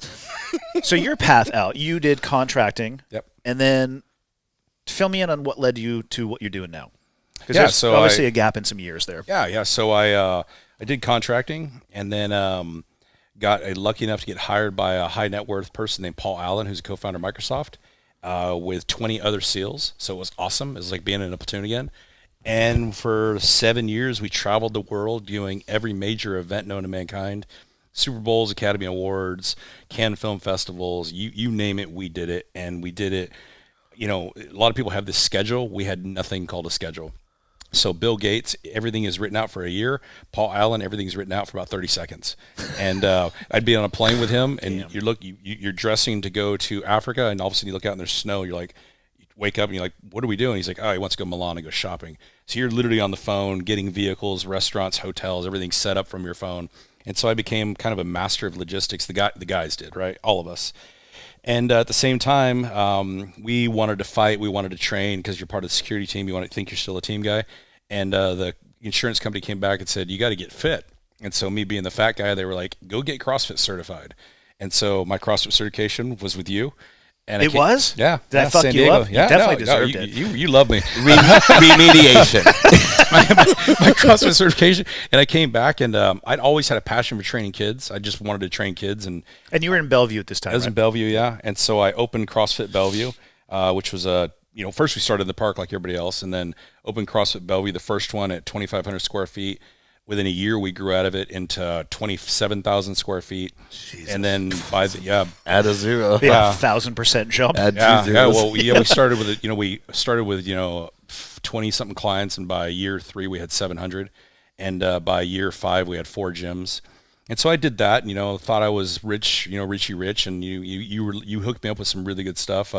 Getting in the NFL thing, my NFL program went from Matt Hasselback. Yep. That was simply because of you, and next thing you know, we had 12, 13 NFL guys each year. And at the same time, I'm coaching Bellevue High School, this one of the best high school football teams ever to exist. And life was good, man. And then the CrossFit business started going down. My businesses started going down. And I went back to work, and lucky enough to get hired by Sergey Brin, who's a co-founder of Google. I went there as, a security guy, an advanced security guy, and worked my way into special projects, and then was selected to be part of it's only privately funded humanitarian team in the world. We created a team where it was 5 of us to start it. Now it's about 170 people, and special operations guys, Stanford Medical and Harvard Humanitarian, go all over the world doing humanitarian aid and disaster aid response. I think you and I communicated about that at some point. Yeah, I called you because we're doing a big jump program. Yeah, they were like, hey, right. we want to jump, and like the jumping we were doing. Obviously, it's a very secret program. Yeah, because some special mission units do it. But I was like, I'll call Andy. Andy will know how to do this to the T. I just wanted to wingsuit out of that thing. Yeah. So he's gone. The platform is amazing. Nobody will ever do it civilian wise, right? Yep. And we'll just leave it at that. We'll leave it at that, right? And so, I get to do 200 jumps out of it, and it was awesome. But I did that, and then got into the veteran treatment program by accident. Right about that time, my wife got cancer, and was not doing well, and all the war, all that stuff. And swing that mic down by your face. I shouldn't have to explain this to you. Yeah, I like it by my eyeball, so the camera I can read it. All the war and all that stuff. I had extortion. All those things, they're building up bricks in the backpack. And, me closing the gym was the hardest thing I did. I made one Facebook post about it, and I deleted it the next morning. Don Hasselback actually called me. He's like, are you okay? I'm like, I'm not okay. I'm not. I feel like a complete and utter failure. This was my baby. I grew it to what it was all by myself. I have nobody to fucking thank for it. I built everything. I welded everything, and now it's gone. Yeah. And You had an amazing facility up there. I remember facility, I came up, we did one of the open announcements. Yeah, 14.4. And, yeah. you know, the problem was that my wife was the business side and I was the, you know, obviously the operational side. And, you know, when your wife is laying in, I don't know if I can cry, but when your wife's laying there dying, I couldn't do it, man. And I wanted to die. And so I started drinking. And I always drank, but I started drinking. You started drinking with drinking. a capital D? Yeah, you know, and for a while I managed it, and then the worse she got. Describe drinking, because so let's be honest. Yeah. There's drinking in the civilian world, and then there's drinking in the SEAL community, And then there's drinking in the SEAL community. But I'll describe it as the way it went is I would drink on the weekends all the time. Because I worked in Silicon Valley by this point. The gyms are gone. I worked in Silicon Valley. I would fly home on Friday, start at the airport drinking, and all the way till Sunday about 7, I would stop and then get on a plane the next morning and fly back to work. And I did that for about a year, and I was cool. And that was, you know, you're talking as much booze as I could buy drinking the whole weekend. What was your go-to? Don Julio, right? It's a fine beverage. Yeah. So, you know, and I had a lot of money, right? Yeah. I got paid well. And then next thing you know, Fridays became Thursdays. And then Thursdays became Wednesdays. Wednesdays became Tuesdays. And by the end of it, by the very last part, I was shaking, saying, I won't have a drink on Monday. I won't have a drink on Monday. And it's funny, Grant Dawson, who's another SEAL, who's the CEO, he asked me to research a program called MAPS, M-A-P-S. And he's like, hey, there's some other SEALs going through this. I want you to research it to see if there's efficacy and to see if we should give some money towards this. And my wife actually researched it from bed because I just couldn't even read or write at this point. My brain was done. And I went from the number one employee there to being told we'd fire you if your wife didn't have cancer. That's how bad I was. And I think everybody knew I had a drinking problem and nobody would tell me. So I researched this. I turned the paper in. They called me and I thought I was getting fired because, you know, my wife's she's a great writer, but not as good as I'm a good writer, right? And I had a presentation by the people. Marcus Capone was there. I didn't recognize him. He just looked so different. He was all smiling, like, what's this guy's fucking problem, you know? And then, how dare you have joy and happiness? I'm gonna smash you with a brick. You know, 'cause I didn't believe joy and happiness existed. And then when Marcus's wife Amber spoke, I heard my wife, and she talked about what a complete douche Marcus was before treatment. Talked about how rough he was sexually. Talked about how disconnected he was, how angry and full of rage. And I heard my wife's voice. And by that point, my wife and I were basically separated. And I'd go home every now and then, but I just didn't want to be home. I flew home and I asked her, I'm like, how bad am I? She's like, if it wasn't for these kids, I'd divorce you. And, you know, and I hit it hard because I always had these speeches. Because when I owned the gym, I really tried to be the father and be the husband. Yeah. And I try to exemplify that. And, you know, I'm the coach to my children. I love my wife tremendously. And for that 2 years, I was not that. And so I decided to go into the program. I pulled Dr. Palenko aside and I said, hey, man, I have a problem. And he's like, I know. I'm like, what do you mean? He's like, I can smell you. And your nose is bulbous. And, you know, I can. And you're ugly. Yeah, you know. And you're you're short. short. You're short, right? You have a fucking serious problem. And I was like, you know, I'm really embarrassed. And he's like, well, don't be. All of you are like this. I'm like, all of us. He's like, every one of you guys that I deal with, every SEAL that I deal with, all of you are the same. He's like, it's not your fault. And it just kind of hit me home. And so I went down to do the therapy. And what is the therapy? So the therapy is called Ibogaine. Okay. And Ibogaine is an incredibly powerful drug. So I want to make sure I emphasize that it is for the 1%.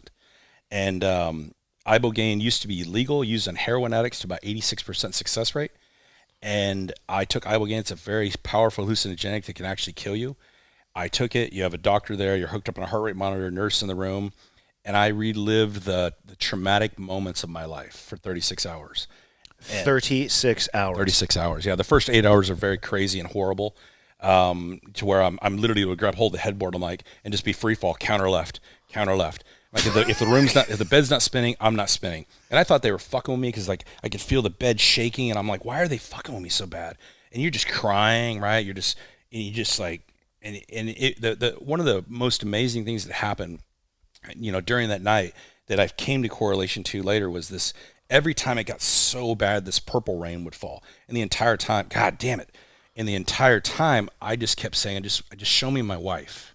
show me my wife, and it wouldn't show me my wife, but it showed me everything terrible, right? It showed me the hand-to-hand fight that I had with Manadel. It showed me, it showed me some stuff from the war, and it showed me my childhood, and it showed me just some shit that I was like, God damn, And the whole next day, I went through a process of, why me? Why did all this stuff happen to this little boy, And then it went into, it is what it is. Then it went into, I just don't give a fuck. Then it went into, thank you. Thank you for all this happening, because I am who I am because of it, right? You can't beat me. You can't make me cold. You can't starve me. And I just don't care, right? And then the final point was complete forgiveness.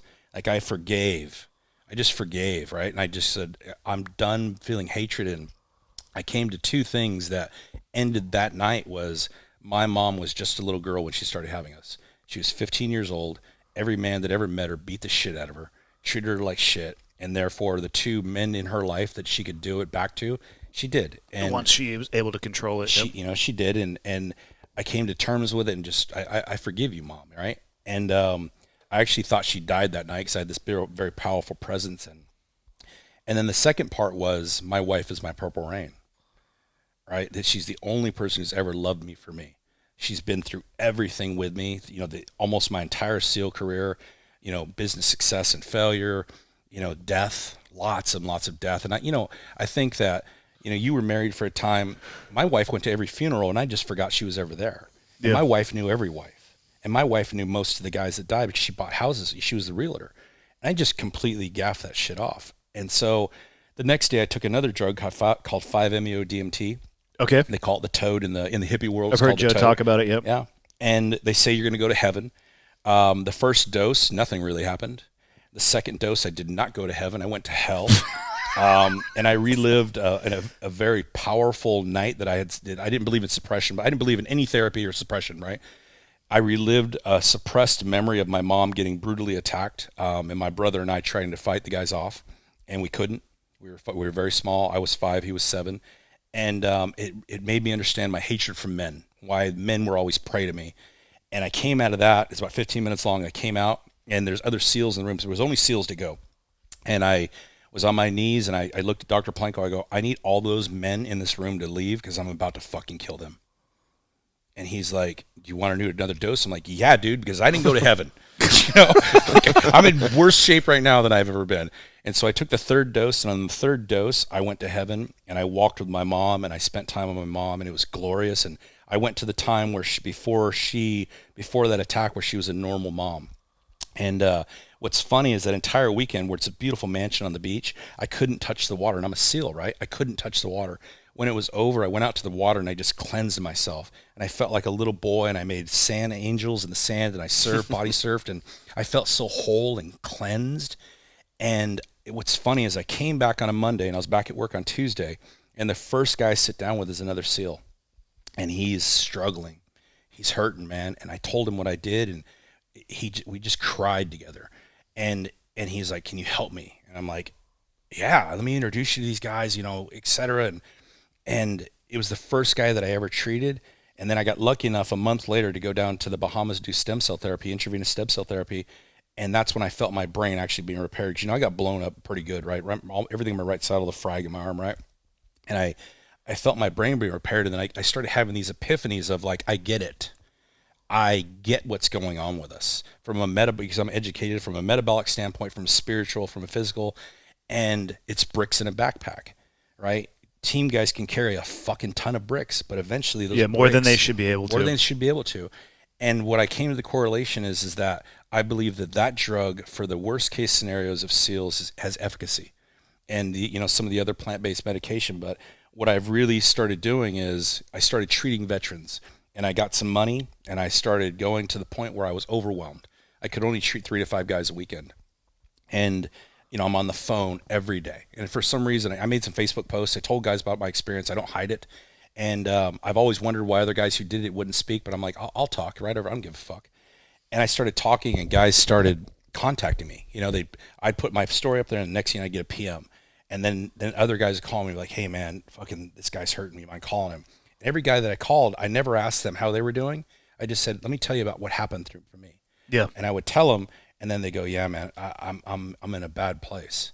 And then I started flying to guys, and I'd fly there, and there's a couple times where I took guns out of guys' hands, and it gave me. I felt a purpose.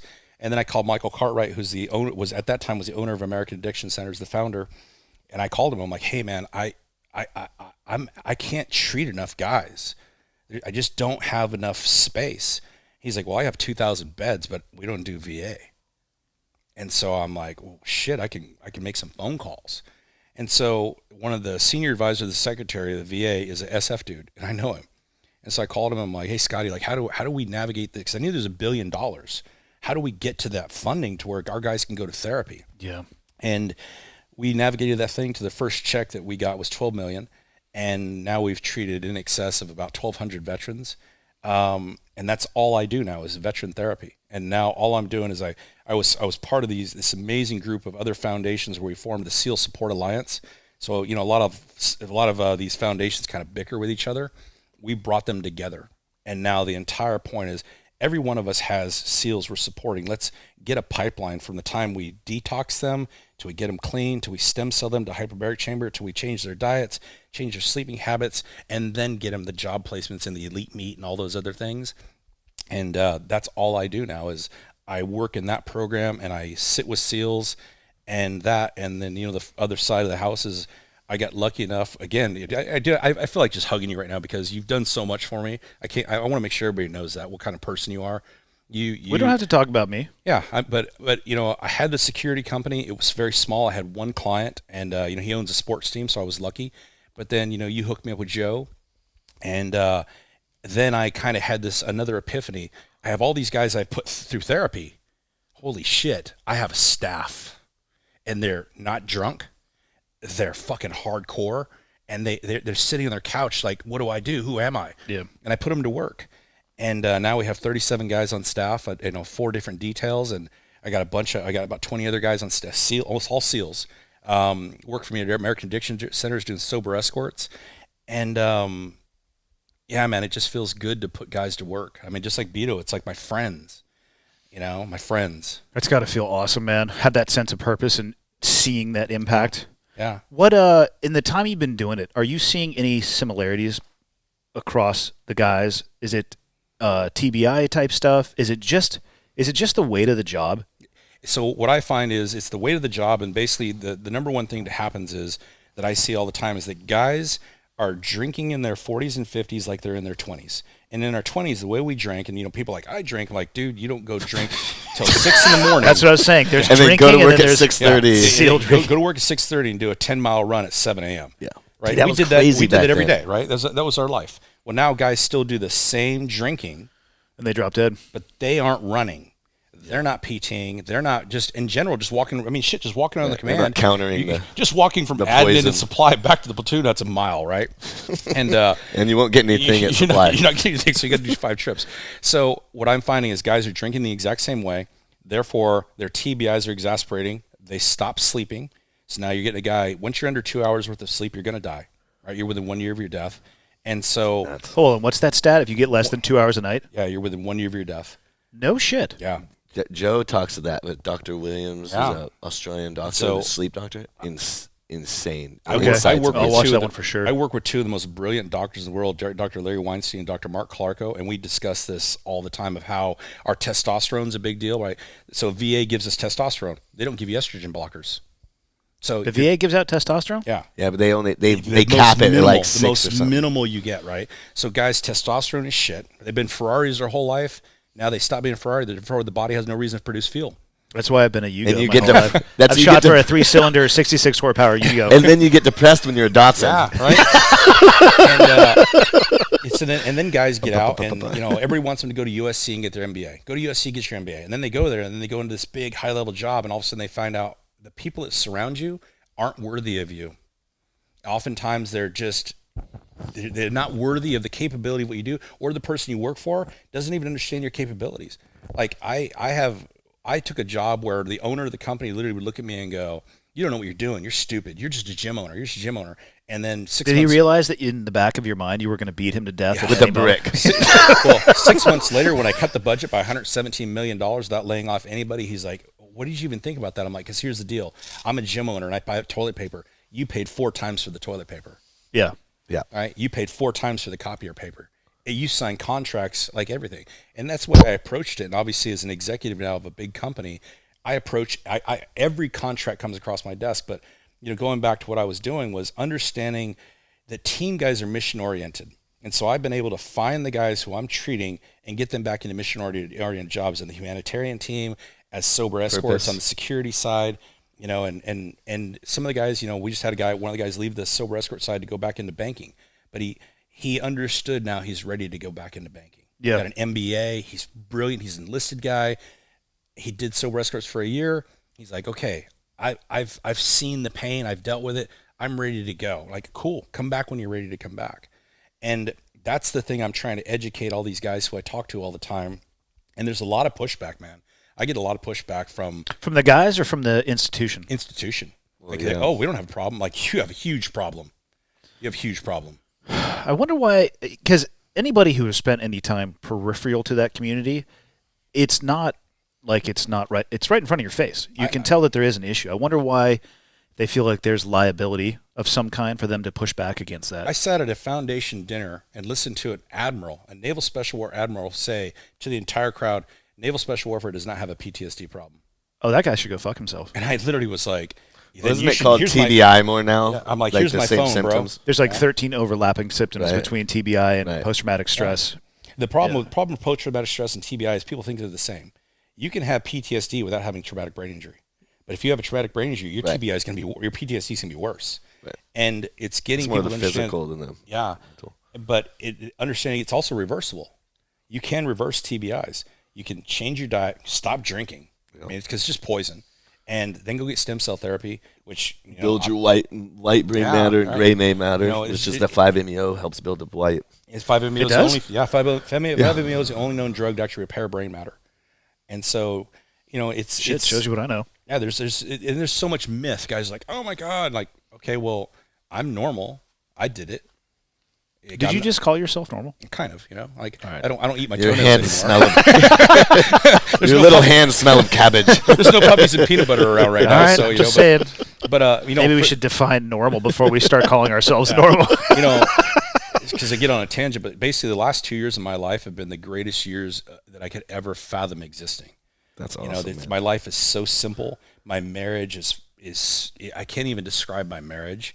The relationship I have with my children, the relationship I have at work, and I give speeches to my company, and I go, who here has the right to be the most biggest jerk ever? I do. Here's everything that's happened, and my goal is to make 7 people smile per day. I want to make 7 people smile, and I want to freaking how do I sit from the chair I'm in? How do I make your job better? How do I help you? It's a good place to be in, man. Yeah. Mental health is huge. That's an incredible turnaround in 24 months. Yeah, and and what's funny is, as a gym owner, all you do is think about money. I don't think about it at all. And now it's like, how happy are you to be out of the CrossFit ecosystem? Oh my God! Like, we can have an offline conversation about that. You and I know some intimate details, right? And I got to be part of that. But I'm going to open a gym again, but it'll be a nonprofit, and all I'll train is kids. That's cool. So. That's where I think you can have the most impact anyway.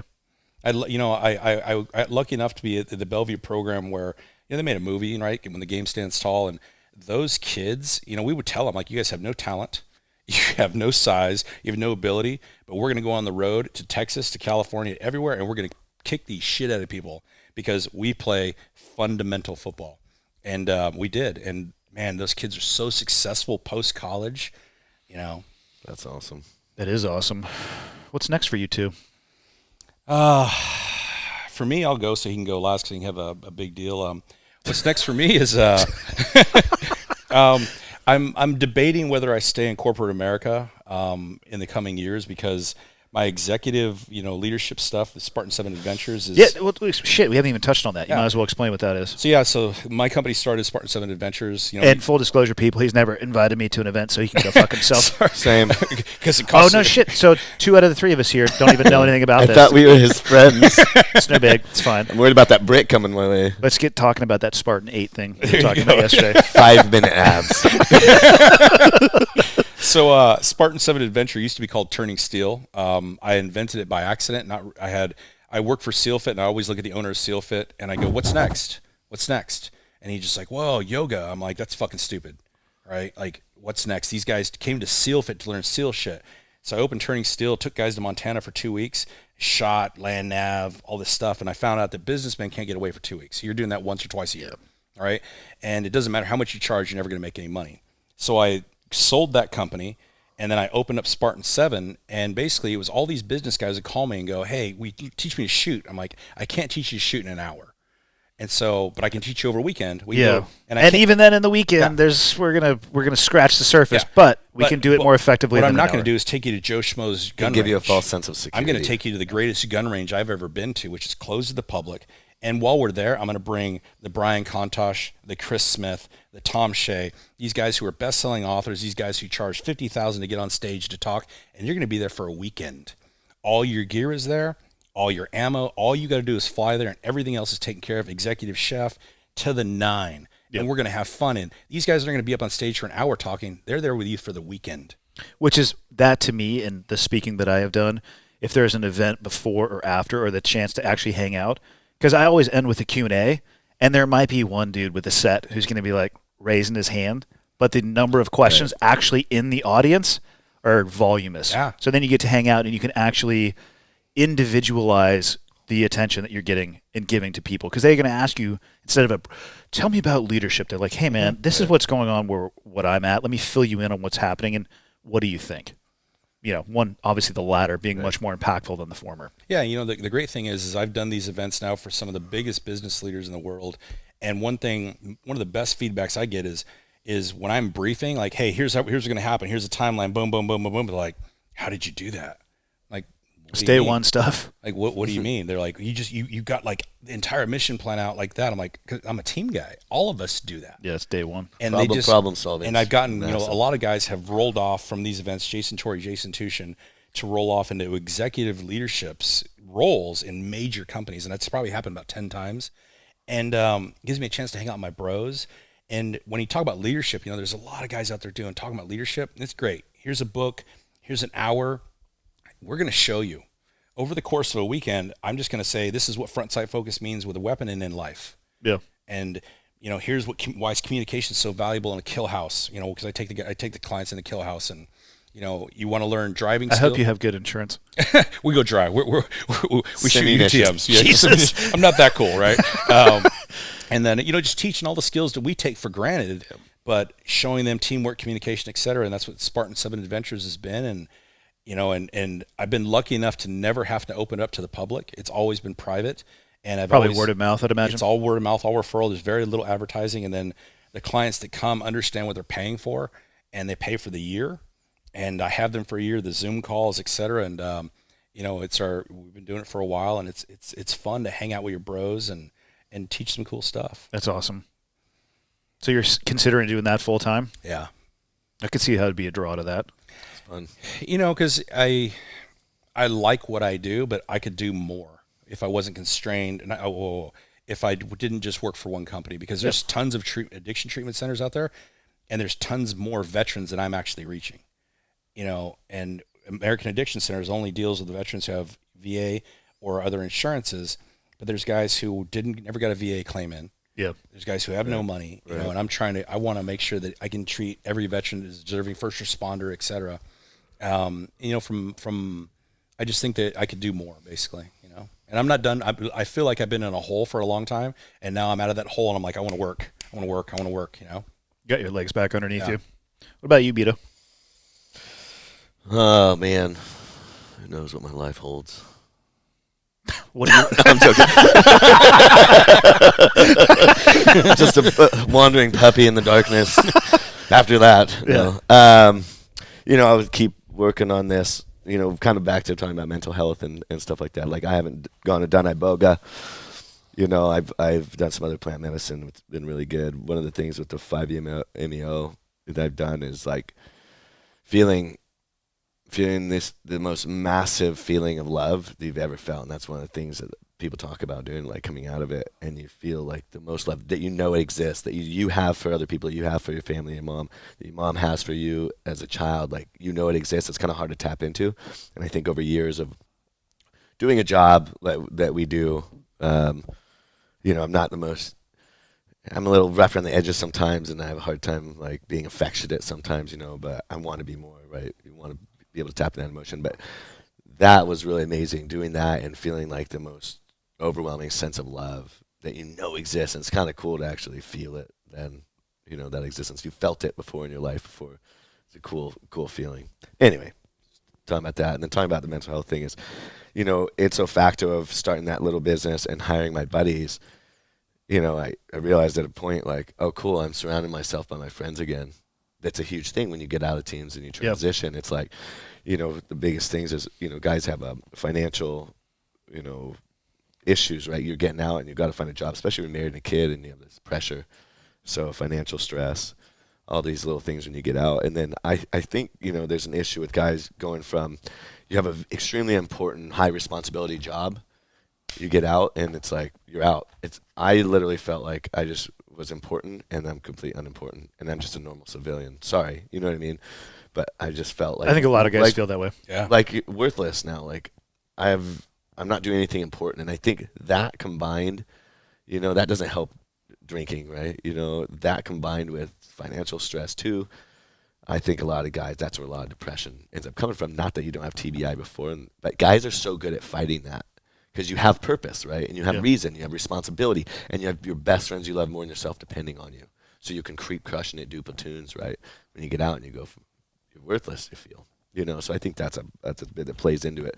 Over time, you know, I was lucky enough starting to surround myself with my friends. I got a platoon space that makes knives now. You know what I mean? And my buddies. And it's been really mentally healthy for me to have that brotherhood and being able to go make things with my hands, you know. And I go on trips all the time. End of the year is like my time to hunt and fish, and I love that. It's massive for me, you know, and getting to know guys through you know.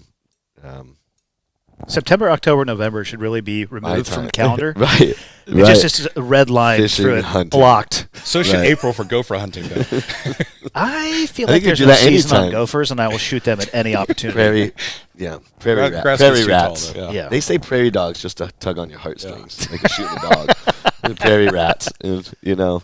Anyway, you know, I'm gonna keep growing this. I enjoy the time I get to spend with my friends, and I've been able to, like, super stoked. I've been able to provide jobs for buddies and then veterans, my SEAL buddies. It's an amazing thing to be able to do. Right, it's awesome. And then start. You know, I've done a bunch of stuff with foundations and programs and raising funds and, you know, donating knives or auctioning stuff. I got really annoyed at the beginning because every SEAL foundation was hitting me up, being like, "We want a free knife," and I was like, "Well, fuck you. Why don't you support? I'm a 100% disabled veteran, getting out at 11 years." And you want me to give you free product? I was like, "Where's the? You want to pull on the heart? You want to use every dead guy to pull on the heartstrings to get donations? Pull that mic away from your little whiskers. But what about you? Like that? You're staring at my great I could hear bearded it. mustache. Your bearded mustache.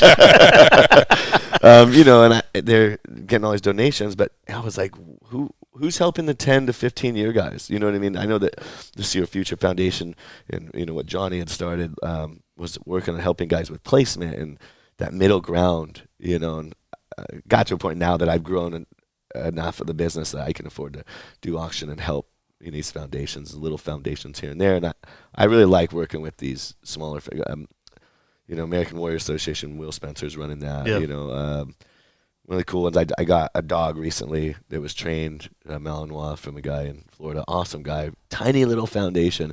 And he hooked up Bo Reichenbach, who his legs went off. Did a couple retired Master Chiefs from out east at the command. Anyway, Warriors Choice Foundation, that's his. And I don't know, I'm always looking for those opportunities. And I have a ton of them to help raise funds for that. But that's always a big point in being able to grow the business to a point where you can give back, providing jobs and also giving back, where you did 50 knives for Folds of Honor. Yeah, that's awesome. Go through boots. That's true. It's such a good feeling to write a check to a foundation and literally going, I'm writing this check. Yeah. And I could go spend this shit on something else. But it's like, and you know, the other night it hit home because, you know, about 3 weeks ago I wrote a check. And the other night one of our guys died. And it was like, that's why I wrote that check. Yeah. You know, that's his family needs that money, you know? Yeah, that one was a shock for sure. He was in my second platoon for a bit, And I think like all of us had our difficult times throughout the community, and he was able to recover and do amazing things, which I was so glad to hear about, but I had lost contact with him. But yeah, I saw the picture. I was like, fuck. Right. Yeah, unbelievable. It was Derek Benson's birthday yesterday or day before, D-Rock. Yeah. You know, I grew up with him up in Napa Valley since we were kids. You know, he went out east. I stayed out the West Coast. It's wild, man. You think back to your buds class. And then you go, okay, how many of those guys are still alive now? You can name quite a few of the guys in my buds class. But, you know, or platoons. You know, it's like there's an amount. That's why. Whatever. None of you guys have a fucking murderer in your buds class like I did. Was that Brown? Ben Seifert. Ben Seifert. Oh, Brown and Turner were in my buds class. That's good. That's an awesome one. Also, tell me the Turner and Brown was basically a rape murder scenario. I remember they got in trouble. Is that in Mexico? No, that was in Virginia Beach. That was I remember that one.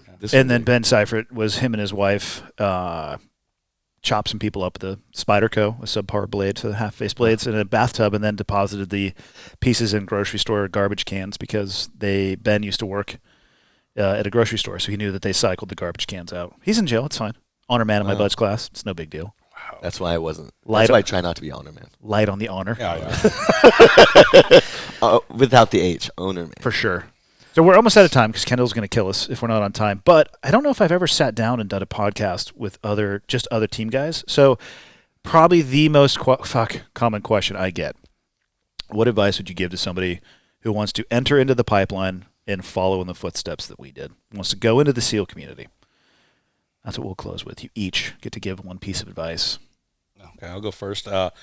First and foremost, find a good mentor who's not going to, who's there to teach you what it takes to get through training, get in the teams, not just get through training. A lot of guys are out there mentoring, like, here's how to get past training.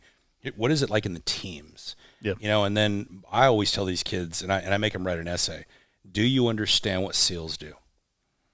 And because, and they're like, well, I'm like, no. Do you know what SEALs do? And I make sure I pause. I'm like, SEALs kill people. Don't fucking think. Sugarcoat it. Don't sugarcoat it. And don't think that every SEAL in there is like going to be hugging you and kissing you. You're going to have these great leaders all the time. Why would they be kissing you? That's it's a newer, gentler Navy. But that's the hugging part. But was that part of your counseling? Like you 7 a blow with like an open mouth, kissing, 10-second French kiss? Disgusting talk. Just early promote, son. Understand exactly what you're getting yourself into. Understand that your relationship is. I tell the dudes, woman you're married to or your girlfriend, you say goodbye to her. If she's there at the end, then bless her heart. I know myself, Johnny Rodriguez. I think that's the only two guys that I know from my buds class who are married to the original people. And I didn't get married in my buds class, got married afterward, but I've only been married once. And I tell them that, and that kind of hits home to some guys. I'm like, and do you understand you're going to be gone 28 days a month, home 4? And you when you're home, you're not going to want to be home. You want to be with your buddies again. Yep. So that's my biggest thing is them understanding what exactly you're getting yourself into. You're not going to be jumping out of planes, and when you do, you're going to be loaded down with 200 pounds of shit. You're going to fall out, and it sucks, and you do it 10 times in a day, and everything that's fun is completely ruined because it's heavy, it's hot, it's cold. You're starving. You're probably going to have a floating ripcord and wake up under a white canopy. Yeah. Probably. So, Beto, advice to those who would want to pursue a path in the community? Bastards trying to join the community. I don't know. I'm like, listen, dude, volunteer for everything and shut the fuck up. Be good at running, right? That's on the physical side of it, just going to buds. The other side is I absolutely be like, hey, listen, like, cool. It's such a cool guy job now because of every fucking, you have the soap opera, CBS SEALs, and then you have every other movie. And some were amazing. I wish I had some more when I was young. It was just Navy SEALs when Silent Option, the documentary. But it's like, the purpose of the job is to go smoke people, go hunt bad dudes, go kill bad dudes. You know what I mean? It's going to be absolutely incredible being in the teams and accomplishing that, and then you're going to have the biggest heartbreak ever too, So just know that that's the point of going in. For all these other things, like, I want to, fight for my country. Like, that's only going to get you the first day. You know what I mean? You're going to have to dig deeper than that, and you have to realize what you get in there for. And then when you get in, also, like be there to learn and be better. Now there's guys get in trouble. They go to command. They're a brand new guy, just get their trident, and they're like, "You can't talk to me like that." And they're like, Can you imagine saying that in your first platoon? Bro, Nuts. I did say that my first platoon. Yeah, you're taped up. I in a didn't locker say for anything, 8 and I hours. still was taped up. Got You know what I punched right in mean? the mouth. Like, I didn't have I was borrowing money from my mom to pay my cell phone bill as a new guy. I'm not joking because Oh my god, I have food stamps, bro. my money, I'd get 15th, boom, early morning. That my money would come in, and by maybe 4 days, my platoon would spend my money. Mm-hmm. Paige would spend my money. Yeah. And I was okay with it. I was like, because we were with them every day, driving in their vehicles. It's like, I was like, Mom, like, I need $85. Can you pay my cell phone bill? She's like, really? Didn't you just get paid? I'm like, yeah. She's like, aren't you an E4? It's like, yeah. By the way, that's my platoon fault. spent my money. Yeah, Tage was a new guy. He's my roommate, and so he'd show up to the house. I'm like, "Get the fuck out, go get beer. Don't come back without beer." My fault. Sorry. Yeah, it's okay, man. The only thing I'd add to yours is that I agree with you. People should understand what it is they're coming to do and what the job is Do it for designed the on. right reason. But also understand that you might not get to do any of it. Right. Yeah. You have to come in with a realistic expectation of that's what you want to do. But if you're going to judge the quality of your life on whether or not you get to do that, there's a Might good be chance, disappointed. statistically, that you might be incredibly Right, disappointed. especially nowadays, you know what I mean? Like, I'm lucky that by my third platoon, even 2009, 10, like, there was some hot spots, and I got to get on that, you know? But Yeah. I was lucky with who I was with, too, you know what I mean? Like, I know guys will stack platoons, and good guys will try to get together, like I always refer like the real frogmen in the SEAL teams. Everybody else, you know, isn't there for the right reason, but. Where can people find you, boys? I guess we're websites, Instagram guys. You know. So. Yeah, I mean, mine is just Half Face Blades, and then Spartan 7. Mine's Spartan7adventure.com, and then Instagram Spartan7adventure. So no S. That's a Or Taco Actual? Taco Actual is my personal one. Yeah. If you want to get offended, go to Taco Actual. Yeah. That's where the real Dan Cerrillo comes out. There's Dan Cerrillo, and then there's Taco Actual. So Yeah. Perfect. Gentlemen, that was 2 hours. thank you. Awesome, man. Anything else to close with? All good, brother. Cool. I appreciate it. Let's get working on that Yeah. Spartan 8 adventures. Yeah. It's no big deal, Dan. We'll have you again as an advisor. It's cool. Yeah.